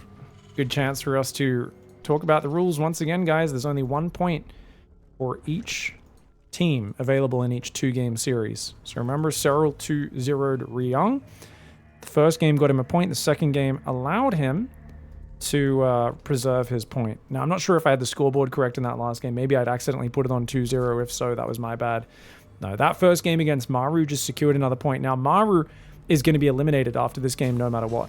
So why is MARU still playing, guys? Because if he wins this point, then he will not only score a point for Vitality, but he will also remove SERRAL as well. So he's still got a chance. Basically, think of it, it's the martyrdom perk in old Call of Duty, where you get killed and you're lying on the ground and you get a few shots with your pistol to try and get revenge before you actually die. That's MARU right now. He's got to try and, you know, he's bleeding, his guts are falling out, but he can still maybe chop SERRAL's head off at the same time before he goes down. Maybe he can bring him down with him. And if he can, that would be huge, because then that would at least force out either Reynor or ShowTime or something like that. And Solar then can play against them. Solar can win that match 2-0. Then obviously you're back to parity. And you might start to have like a MARU versus Reynor revival or something like that. Could be awesome. So we have at least 2 more best of 2 matches. That's right. 2 more. Well, it's not really a best of 2, but at least 2 more 2-game series. Absolutely, that is correct. All right, guys. SERRAL's gone for the hatch gas pool, but rather than starting link speed, since he sees no Reaper wall off, he's just trying to mine open those gold minerals so he can start that early third base. He's already got a drone over there. 4 Zerglings are ready. Reaper's going to come in. Let's see if it can find any damage. MARU going in, looking for the harassment, but the Zerglings moving in and out to distract him, waiting for that queen to pop out. SERRAL will pull the drone away there. Queen comes out. No losses whatsoever as SERRAL starts a very early third hatchery. Link speed goes up afterwards, and he continues to drone quite hard before starting that third queen. That brings him up to 33 supply, which means next up is an Overlord. You can see he's already rallying that up here above his main. You can see just how methodical SERRAL is with setting up all of that vision. Reaper does see that link speed started. Very important for MARU to know if he's up against like a roach opening or not. Didn't actually focus on the drone. That's interesting. Shouldn't make it out of here, I don't think. No. Oh, almost. No, the queen stops him though. Third command center goes down for MARU behind this. So this is the more solid openings these days. 3cc, Clem and Oliveira, the best TVZ players in the world. For a while I was saying Oliveira was the best TVZ player in the world, but Clem obviously I think has definitely reclaimed that title recently. It have shown 3cc is the best. It's so solid. It's very good. The funny thing is, Clem was playing so much 3cc into 2-1-1. MARU has not copied that at all. Despite the success that Clem was finding with that build, MARU has not decided to opt for that build whatsoever.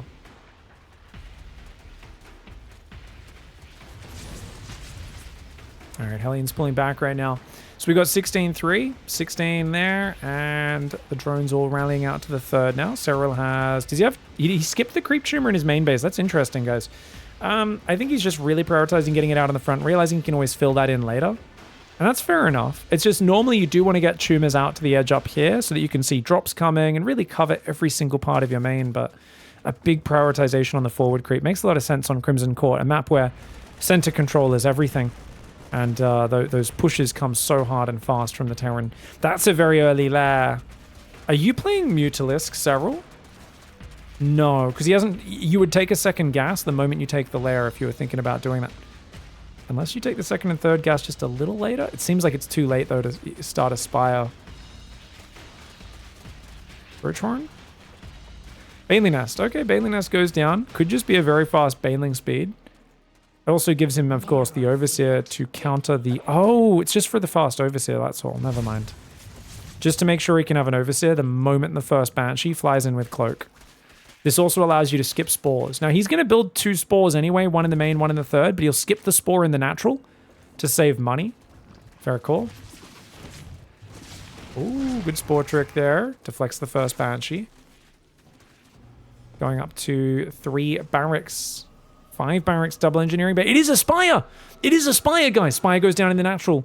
SERRAL gonna play Mutalisks. Old school, baby. He plays Mutalisks very different to Reynor usually. Reynor's a bit more of a chaotic player when he plays those mutas. SERRAL can obviously commit to the mutas flying around and so on, but man, this is gonna be fascinating.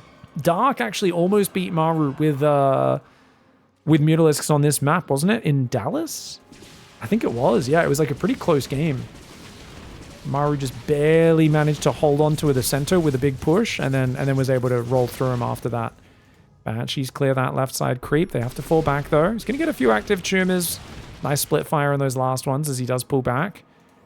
Now, if MARU commits super hard to a Marine tank push, I think it's really good for him. I think if you push with, say, 2 siege tanks and 30 Marines, this middle base at the same time as the Mutas popping out, like, it's so good. But Spire's already almost here. Baneling Speed's already almost here. Serral's going to take that purple gas for that double efficiency. Doesn't feel like the Marines are ready just yet. Marine count's only at 11. First medevac starts, but that's only 1. I think Marine count is going to be way more important than anything else. The Marine count seems very low right now. Maru's building his depots ahead of time, which is nice to not get supply blocked, but his Marine production's very low, which means he can't hit a timing attack. That's bad for him. Because it means, yeah, like, see how his barracks are just idling half the time? They're just not, he just doesn't have the money to do everything at once. And I mean, that's good that he can start 2-2 on time with his armory timing, but he has no idea about the mutalisks. And if these first mutas get a bit of momentum, start to find some damage, that's going to be amazing. The last thing you're expecting here as MARU is SERRAL to play mutalisks. He just doesn't do it that often. It's a nice surprise maneuver. It's also something where this is just the power of SERRAL. His build orders are so well planned. It's not something you really expect on Crimson Court that much in general. And yet it's... Mutalisks come in. Okay, MARU pretty well defended. Now, how did MARU know to build turrets, guys? Oh, did he scan? He scanned the spire. Sorry, guys. I missed him scanning the spire. I'm a baboon. I don't know when that happened. You guys, I'm sure some of you caught it. You guys can post in the comments, be like, yeah, it was 30 seconds earlier or something. Because he definitely saw what was happening. Mutalisks do catch that SCV. Can he cancel it? No, Marines are on point. Good movement by MARU. MARU does need to close his wall. This is like an old habit MARU has from the old days, is sometimes he just doesn't seal his wall for the entire game. It's cost him championship IM Type A 2015 against Life. He left a hole in his wall in that game. Hopefully he doesn't do it again here. 9 years ago that MARU was in that championship versus Life. Life, drunk, straight from the casino and the nightclub. And managed to beat MARU in a 7th nail-biting game. Because MARU had a hole in his wall off. One of the reasons. It's a very chaotic game on a map that no one had really played because it had always been vetoed up to that point. 3 more barracks coming in the main. I wouldn't mind a fast 5th command center for MARU. I actually think fast 5 command centers, this is like, he does this versus Dark sometimes. Especially on Alcyon. He would go fast 5 CC, then focus on his economy. He's going to go for 8 racks right now. Interestingly, there's no Widow Mines. Mutalisk does get sniped. So I really feel like... he's not swapping this onto a reactor, nor is he building Thors. Interesting. Okay, Widow Mine Thor now starting. Okay, he does have the second factory, the reactor. Widow Mines are starting. 4th command center is going to go down. Now, SERRAL, what's SERRAL doing? He's got 2-2 started, so he's quite far behind on upgrades. That's expected when you play Mutalisks. More important, is that 27? Guys, he has 27 Mutalisks. That's a crazy number. Okay, turrets are not enough. You need Widow Mines with your missile turrets as well. MARU's only just started Widow Mine production. He doesn't have a Thor ready yet. Uh-oh, you cannot lose this upgrade. You cannot lose this upgrade. Pull the SCVs now. MARU, no. MARU. Oh, no. He just lost his +2. It was 3/4 complete. Okay, SERRAL is actually ahead in the key upgrades now because his carapace has started ahead. This is really bad for MARU. Oh, this is... Having your engineering base behind your natural is always safe unless your opponent plays Mutalisks, which people don't do much anymore. And this is the one case where it's there. But like I said, once they get to about 23 Mutalisks, you can't just have 2 or 3 turrets. You need to have Widow Mines with it because the splash damage is what really makes it hard for the Mutalisks to engage into turrets and Widow Mines together. The range of the missile turrets plus the explosive power of the Widow Mines. That's what works. Oh, Medevac's in the open. Good pullback there by MARU. Thor, with its splash damage, does scare those Mutalisks back. Hive has now started. That is a 10-minute hive for SERRAL. Not fast for a normal game, but pretty well timed for a Mutalisk game. Mutalisk's going to rotate around this south side. Uh-oh. No Widow Mines in the base. Uh-oh. MARU has not ensured himself against these Mutalisks at all. He does have extra turrets everywhere, but remember those turrets? It's actually good value to just fight the turrets when you have this Mutalisk count, and this is the problem he's having. He's got a Thor on the high ground. It just got elevated up here. It's not close enough to defend. MARU is running around trying desperately to defend. Luckily, he's only lost 9 SCVs, but he's lost a lot of his turret infrastructure that will need to be replaced, or the Mutalisk Sora is going to have a way to get back in. Dude, if he finds that engineering bay again... No! No! No! No! +2 gets denied again!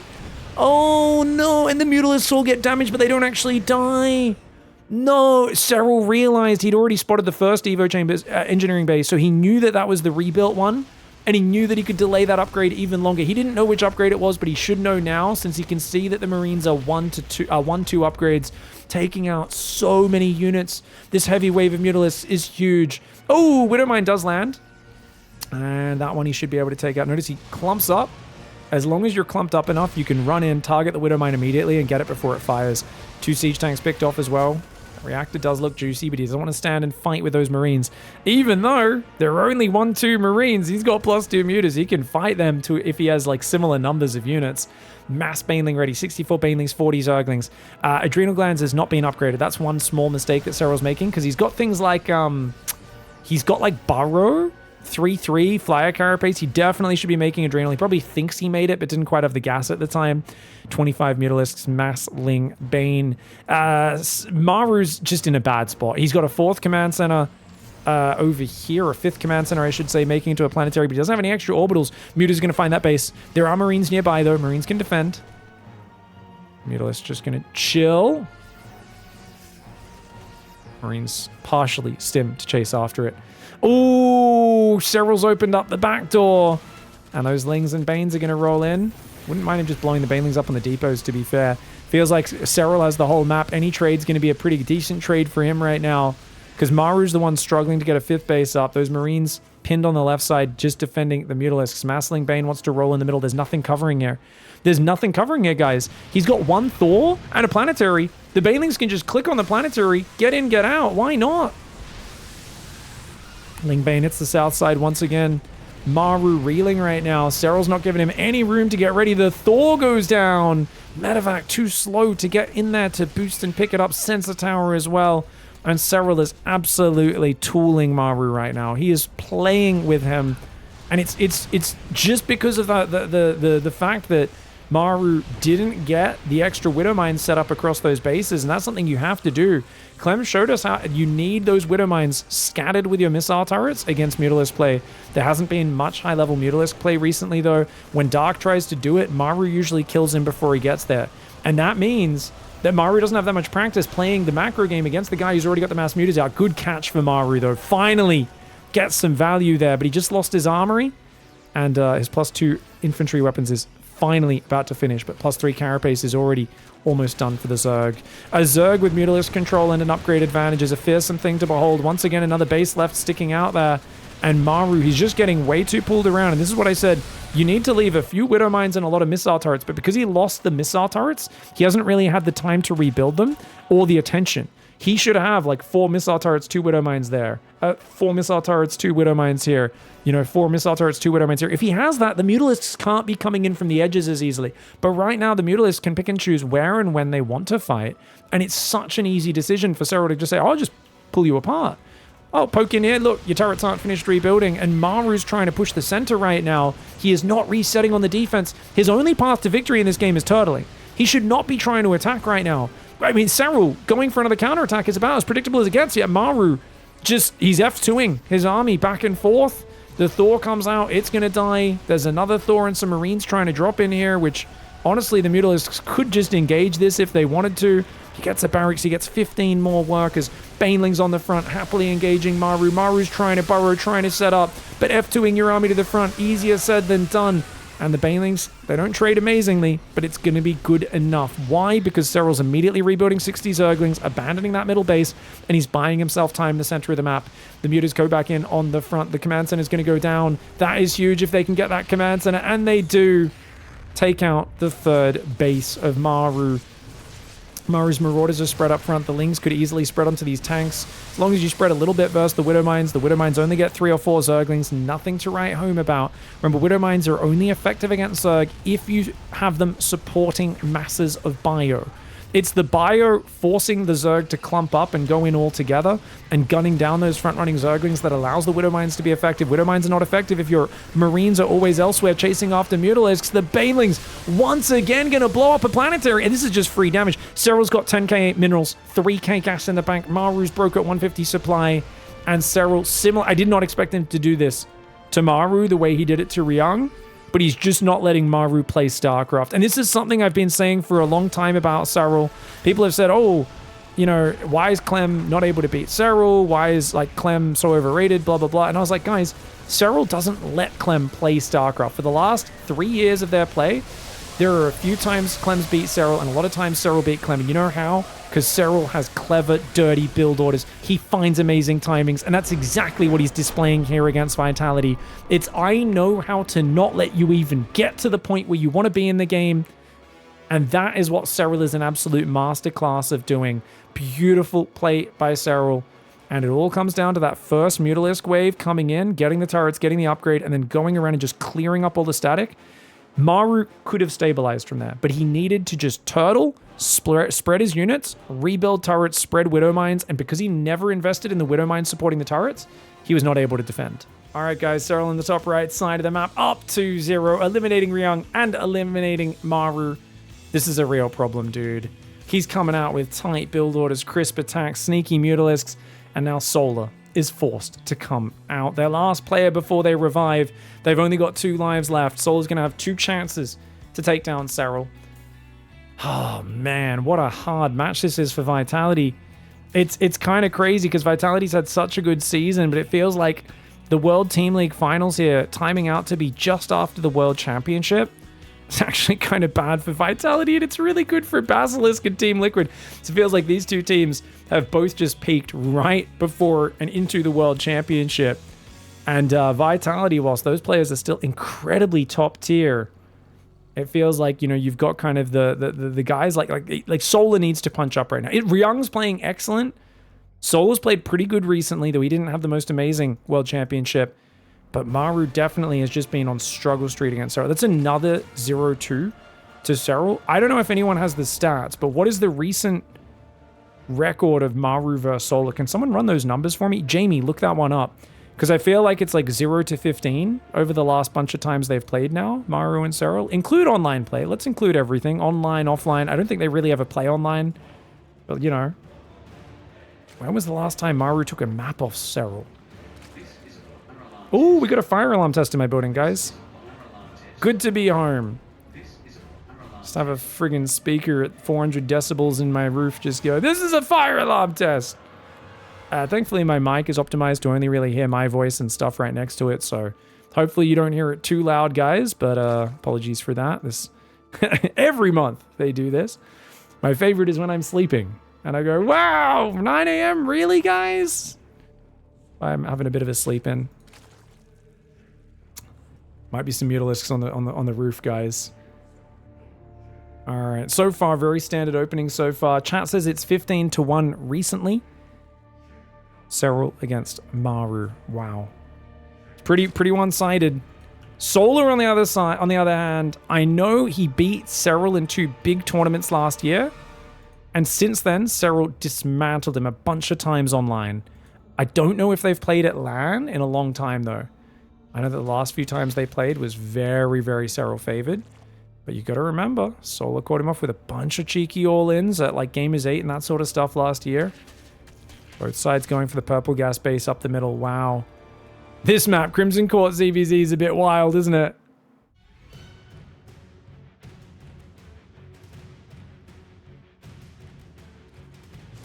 Imagine not being up at 9 a.m.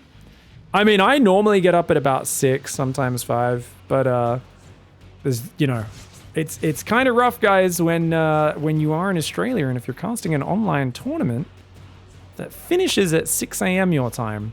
Kind of hard to be awake by 9 a.m. You've just fallen into a nice deep sleep, and then, oh my gosh. Thankfully, I don't have to cast too many online tournaments like that, unlike in like 2021. That was a rough year for that sort of stuff. Rotron and Baneling Nest goes down for both sides. Now we've got very loud beeps coming in from the fire alarm test. Very nice. All right. Equal Zerglings on both sides. Sorry, I'm not talking about the builds that much because nothing's happening. SERRAL blocks the gas being taken by 2 seconds. Zergling Scout comes in. Guys, has neither side built Banelings? I guess Solar's only made 2. SERRAL's only made 1. Both are being incredibly just defensive and cautious here. SERRAL's going to sneak 2 Lings in. You can see the way they scout here. Oh, and he's going to try and focus the gas. Splits a few Zerglings off, does take the Baneling on the face, and he says, you know what, the gas is valuable, but drones are even more valuable. 2 drone snipe, very nice move there for SERRAL. Solar pulled way too many Lings back to chase his Zerglings that got inside the base. 3 more drones. 3 more drones will come out. They're going to go to that purple gas now. SERRAL's purple gas is up. Both sides are building roaches. 3rd gas geyser goes up behind this for SERRAL. Solar still only on 2. 36 drones to 38 in favor of SERRAL. It's neck and neck right now, but remember that SERRAL has traded a little better. Good micro by Soul. I like the way he pulled back there, but oh, SERRAL comes in with a flanking Zergling. Roaches coming out though. 6 roaches against 5 in SERRAL's favor, but Solar's roaches are a little further forward. He's going to get 2 Banelings. He's going to make Ravages. Oh, he's going to try and snipe the gas from the low ground. Oh, so if you get center control and deny that purple gas, it's actually pretty significant. Oh, I like this move. Solar, though, is massing Lings behind it. So he's not just messing around. He is really committing right now. And if he can deny that purple gas, that could give him a good advantage. I like that the Ravages of SERRAL, though, are holding that cliff, trying to make it very difficult. Solar can just keep running forward and biling it, though. 3 more biles will take care of that. 1 Ravager does almost get taken down. Good pullback by Solar, making sure he doesn't lose that. Does take out one of SERRAL's roaches. Both sides focus firing pretty well. The Baneling of Solar coming in, getting SERRAL's Zergling flanked nicely. SERRAL's Baneling does take out 4 Zerglings of Solar, but I think Solar won that trade. He's actually way ahead on the units lost now. He's going to be able to bile down the extractor whenever he feels like it, but SERRAL comes down, ambushes the Morphing Ravager, does take it down. He's going to lose a few roaches of his own for it, though. Solar should back off. He gets rid of the purple gas, gets another roach with a bile. And I'd love to see Solar squeeze some drones in right now. He's going to go for a Ling counterattack while maintaining this position. He's got his own purple gas advantage. If he could squeeze in just 3 or 4 more drones and otherwise go for a lot of roaches, that'd be amazing. Lings do sneak by in the main, but no, Solar is going to be cleaned up by SERRAL. He's on top of it. No escaping that position. And the Roachling Ravager in the middle of the map. Careful of the biles. Nice dodge by Solar.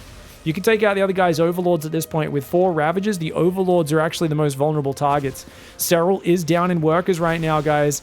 And both sides are dodging the biles. The slow Overlords can't really dodge it perfectly. You need to react every time you see those biles come down and try to move back. More Ravages making the middle of this map. SERRAL has 16 roaches.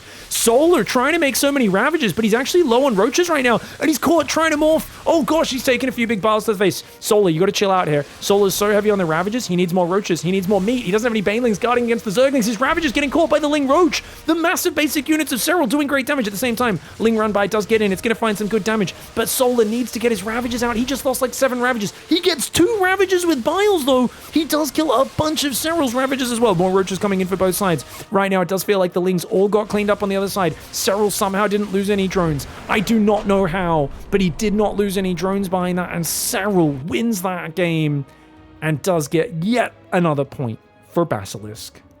All right. Now, Basilisk cannot get another point in this game, guys, as we go into Dynasty. Solar's in the top right, SERRAL in the bottom left. Solar can get a point, though, and eliminate Solar, forcing out Reynor or ShowTime. This is ridiculous, man. There's going to be at least another series after this where, of course, Solar, Vitality's team can revival someone. But man, I thought Solar had a really good position. He overcommitted to Ravager Ling there. He needed to keep mixing in just roaches and a few Banelings. That was the big mistake Solar made in that game, combined with just letting his Ravagers get caught in the middle of the map and morphing his own Ravagers a bit too far forward. And that's what, of course, SERRAL punished. Now, both players go for the gold base. This is very standard. SERRAL recently showcased at the EWC a quick 3rd hatchery, where he goes spawning pool, 3rd hatchery, gasless. And I think he's doing it again. And remember, Dark made the mistake of going for a Lingbane all in against it and then never droning up. He followed up his Lingbane attack with a big Roach attack. Yeah, SERRAL's doing it. This drone here, when it pops out, I think is going to rally down to that 3rd base. He's going to focus on oversaturating for now on these slightly further away mineral patches, you can see. And he's already just like, yep, you go here. He tries to stack that up. So these guys are going to just mine on that patch. Notice they're going to have to wait a little bit, so they're not fully efficient anymore, but it still adds about 50% mining for that final drone. He's going to go for the third hatchery immediately. So Solar should have paid attention to that series, SERRAL vs. Dark. He should have watched that series. He's going to transfer workers. When he sees this third hatchery, do not take the bait and go for the Ling Bane all in. You can do a bit of a Ling Flood, but it should be like maybe at most 14 Zerglings. Probably only 10. Force the wall off and just be taking your own third and droning up hard behind it. I think Dark actually got a lot of damage in that game with his first Ling Flood. And the mistake that he made was never droning up behind his Roach attack. Because you can then go for a Roach attack, and the way this map plays out is both players will go for Mass Ravager Ling, and whoever wins the middle combat and kind of gets map control can run over, deny the gold mining, and have a massive lead. The reason SERRAL takes this quick third hatchery is he doesn't mind giving up the gold base. He says, look, if you rush roaches really early, I just grab these workers, send them to this base, and then I get my own roaches out, and I've got a 10 worker advantage. And you can already see there is a 3 to 4 worker advantage very early, and SERRAL at 236 goes for double gas. 33, 34, 35 supply, goes for the double gas. 2 queens coming out, so that's going to be a 4 queen early game for him. And he should start building overlords. But he's going to go Roach Warren first. Why Roach Warren? Because remember, guys, he doesn't have Ling speed. He needs that Baneling. Oh, Solar's taking the bait. Solar's taking the bait. Solar's going Baneling Nest and Zergling production right now. So Solar's going to play this exactly the same way Dark did. He's going to shove with some Ling Bane. But he just built some more drones as well. Okay. So he's going to go for a pressure. 16 Zerglings. And it can work out if SERRAL screws up. I think SERRAL tried to go for an Evo Chamber wall last time. I actually think it's better if he just defends the choke point with Roach Queen. Roach Warren's almost finished. You can see the way this build time's out for SERRAL. SERRAL's basically like, if I see Lings come out, my Roach Warren's ready just here as Ling speed finishes. Sees the Lings, and he should immediately be making Roaches. But SERRAL didn't save much lava. Uh-oh. 2 Roaches starting as well as his own Ling speed. He's not going to try to wall off this time. He's just going to put his queens on his ramp, evacuate the low ground. Clever play here. Because now he can pull back. He's on 3 gases, 2 full bases. He's up 13 workers. Even if he loses this hatchery, I don't know if it matters that much. And look at this, the queens trying to bait the Ling Bane into fighting him. He can pull back on the ramp. Pull back on the ramp. You're giving too much surface area right now, SERRAL. If he pulls back slightly, it's going to be better off. But I guess he wants him to take the fight there, actually. That road should morph, but he doesn't have the gas to morph it. And you know what? Worth giving the Ling Bane a bit of a positive surface area to bait Solar into not killing the hatchery. SERRAL defends, he survives, and now he's up 12 workers. Solar did not do his homework. He did not study the Dark series. It's now game over. You've defended 3 base, you're on Roaches. Solar didn't do his homework. What can I say, guys? Ling Bane only worked against Dark because SERRAL panicked. His wall went down really slow, and it got killed instantly, and Dark got ahead, but then Dark still lost that game because he didn't drone up behind it. Solar has gone even more committed on the Ling Bane as a bit of an all-in here. And remember, he did the same thing SERRAL did to Dark back on Equilibrium in Katowice. Baiting Korean players into all-inning his greedy third hatchery or greedy gold-based builds is something he's been doing for the last 9 months. He's been doing it since the start of 2024, and they keep falling for the bait, unfortunately. And I understand, don't get me wrong, against any other player, I think Solar's plan is pretty solid. You're like, if he makes any mistakes, he's dead. Like, if he's a little supply blocked when these Lings come out, we might just kill him. But against SERRAL, the guy who has consistently pulled off these very, very kind of finicky builds under pressure, not a good call, because now comes the counter all in. 13 Roaches, 3 Ravagers, mass Ling Bane behind it. And you know what? Solar's finally caught up on drones. He's moving out like he wants to go for an all-in, but he's outnumbered. He's massively outnumbered. He sees the army here now. You better pull back. He's going to try and defend out here because he has to defend the gold base. The Ravager comes in, already taking out a drone. Here comes the Ling Roach, but look, it's a trap. It's a trap! Don't go up there, Solar! Don't go up there! Oh no! Solar already taking a few biles to the face. The Roach Ravager coming in. SERRAL coming in from both sides. He does snipe the Baneling before it gets up there. His own Ling Bane, though, could get zoned. Solar comes in. Great Baneling hit for Solar. More Banes come in for SERRAL, though. The Lings as well. The Roaches dodge the biles. SERRAL has the numbers advantage. He's been mining more for so long in this game. And that will be GG. SERRAL not only eliminates Solar, but he gets himself there as well. SERRAL, even at the end of this game, still had an economic advantage. He had it for so very long. And this build order seems to be very solid. This time around, with SERRAL defending on the ramp rather than going for the wall off, I think was a better response than what he did versus Dark. over in EWC, and it looked even easier of a hold. GG, well played. All right. SERRAL now in the bottom right side, looking for the all kill.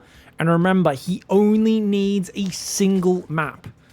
Because even if they go 1-1 here, that brings the score to 4-1.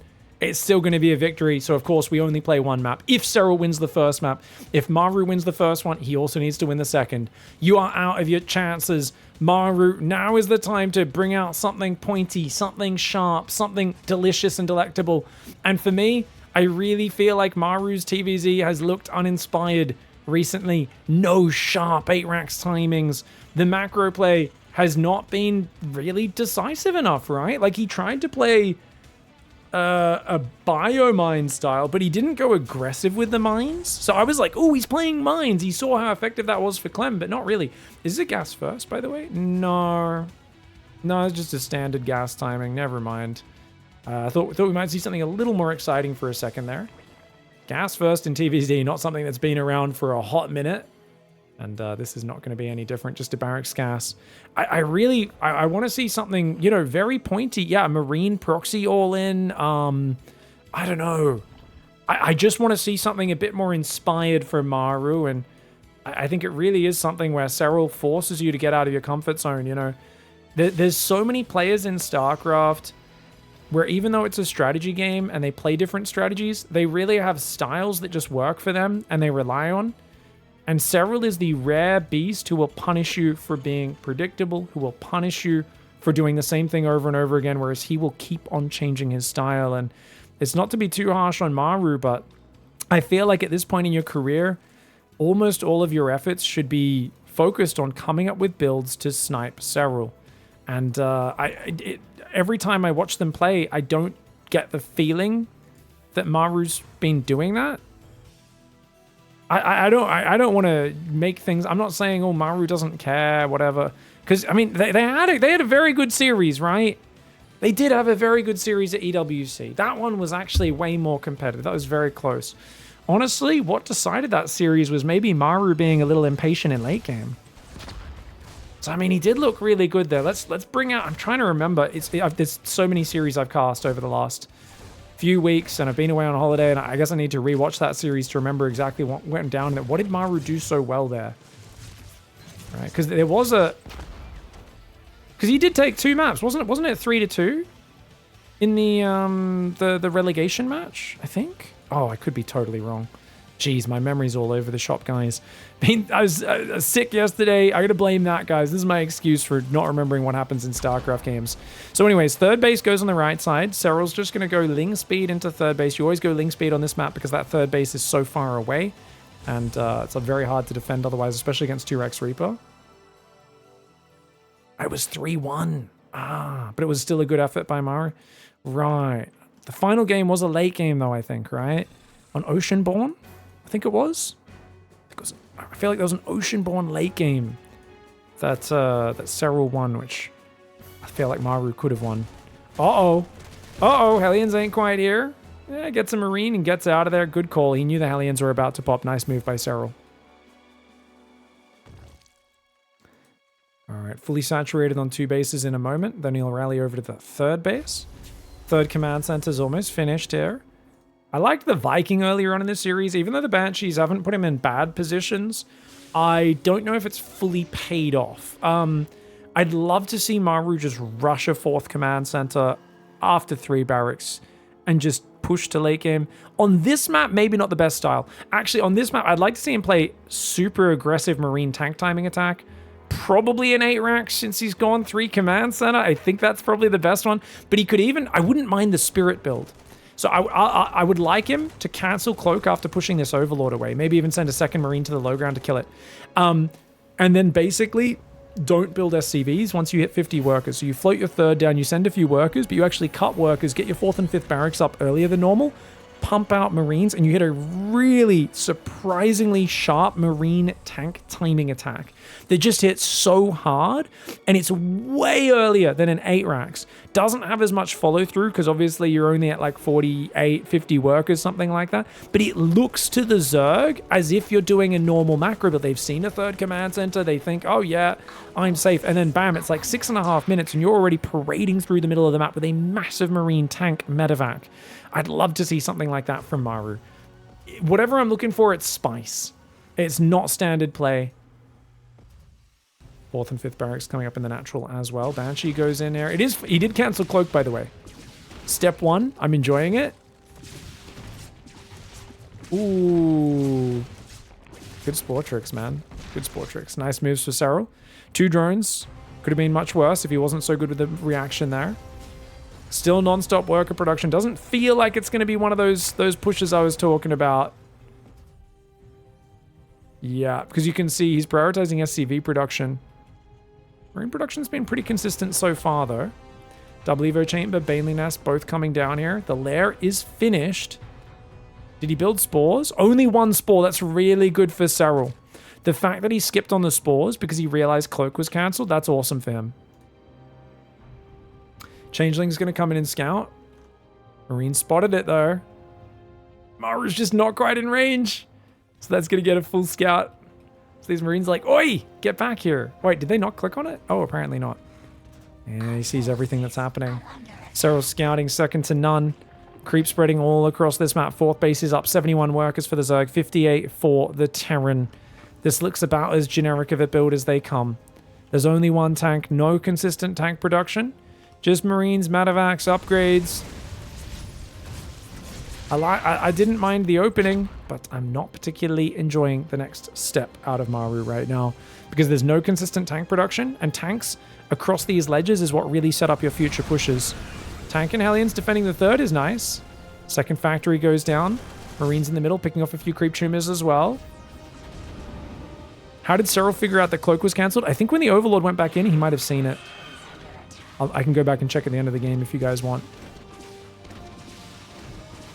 Yeah, I think the Overlord might have gone back in because he definitely lost that Overlord. Queen does go down. 2nd Queen. Nice. Okay, this is good. This is good.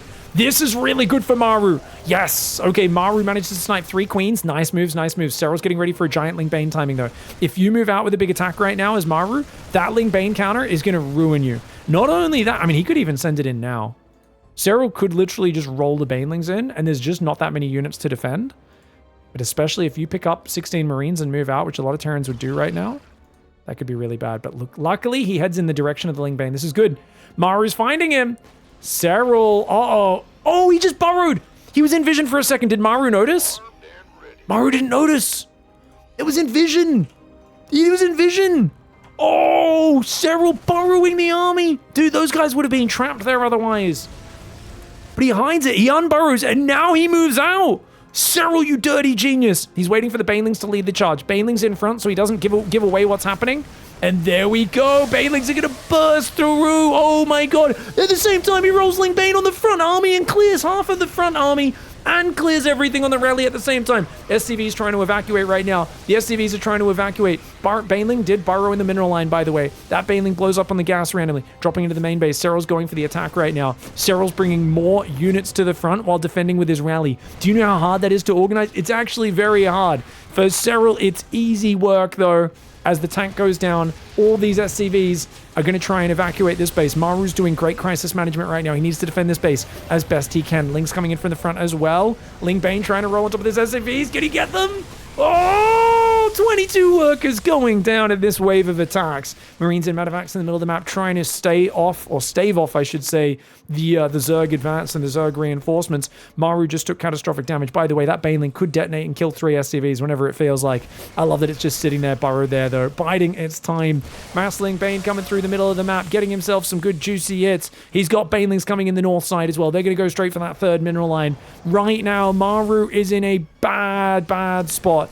And look at that, burrowing single Banelings. Oh, you're so annoying, SERRAL. Can you not, mate?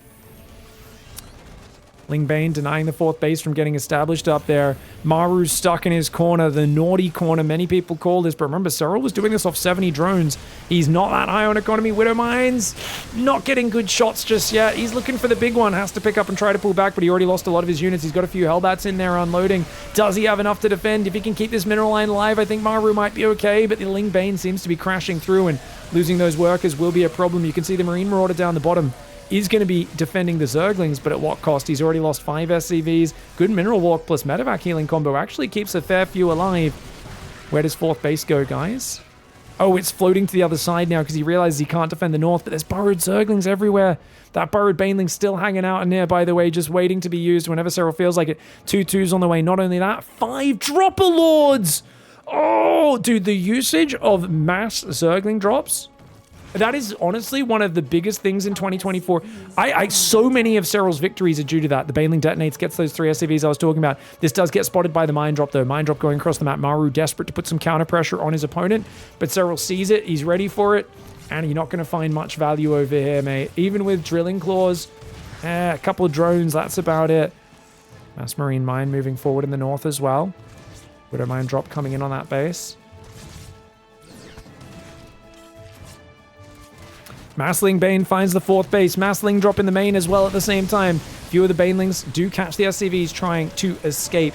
Marines getting surrounded on the rally as well. The Ling drop in the main is being dealt with. It looks like Maru picked up a lot of his army to try to get back in there to defend on the front. The Widow Mine's shooting but not landing big hits. SERRAL's 2 pre-spread. Oh no, Maru! 3rd mineral line under assault, frantically trying to spread his units, but SERRAL is everywhere at once right now. Lings in the main are getting scanned as they are burrowed in the main base. The factory's going to be burning, the depots are burning, and right now Maru is in a fiery house that is burning down, and he is realizing, you know what, there's no firemen coming to save him. No one's going to pull him out of that burning building, and he does end up just throwing himself out the window. SERRAL there with one of the most dominant displays in a team league ever. He just 3-0'd Maru, 2-0'd Ryung, 2-0'd Solar, and single-handedly on his own, one-man army wins the grand finals against Vitality and closes out the entire season for Basilisk. That was a beautiful, beautiful display. Kind of a bummer that Maru didn't see the army burrowing over there, because I'm sure he had vision of it. Let's just look at this one more time, guys. But hats off to SERRAL for being the beast that he is. Research. So he sees just the Overlord there. I'm watching the minimap, guys. We're watching from his camera. You know what? He didn't get vision of it. He actually didn't get vision, guys. It's because I quickly swapped from one player's vision to the other. That's why I still had the animation of them burrowing there. People also want me to check about the cloak as well. Sure. Yeah, absolutely. We can check cloak. So remember, he sees cloak start, and then he goes back in. He's like, oh yeah. But he comes back in a sec. So you see, he saw that there was nothing on the tech lab just then. And you might be wondering, well, how do you know that? Because notice that is a tech lab that's not attached to anything. See, that's what a tech lab looks like when it's attached, whereas it's kind of wrapped up when it's not attached. So when he came back, he saw that it wasn't attached, and so he only opts for the single spore crawler up here. Doesn't bother with it in the main or the natural. Beautiful play by SERRAL. GG, well played, and congrats to Basilisk, our champions.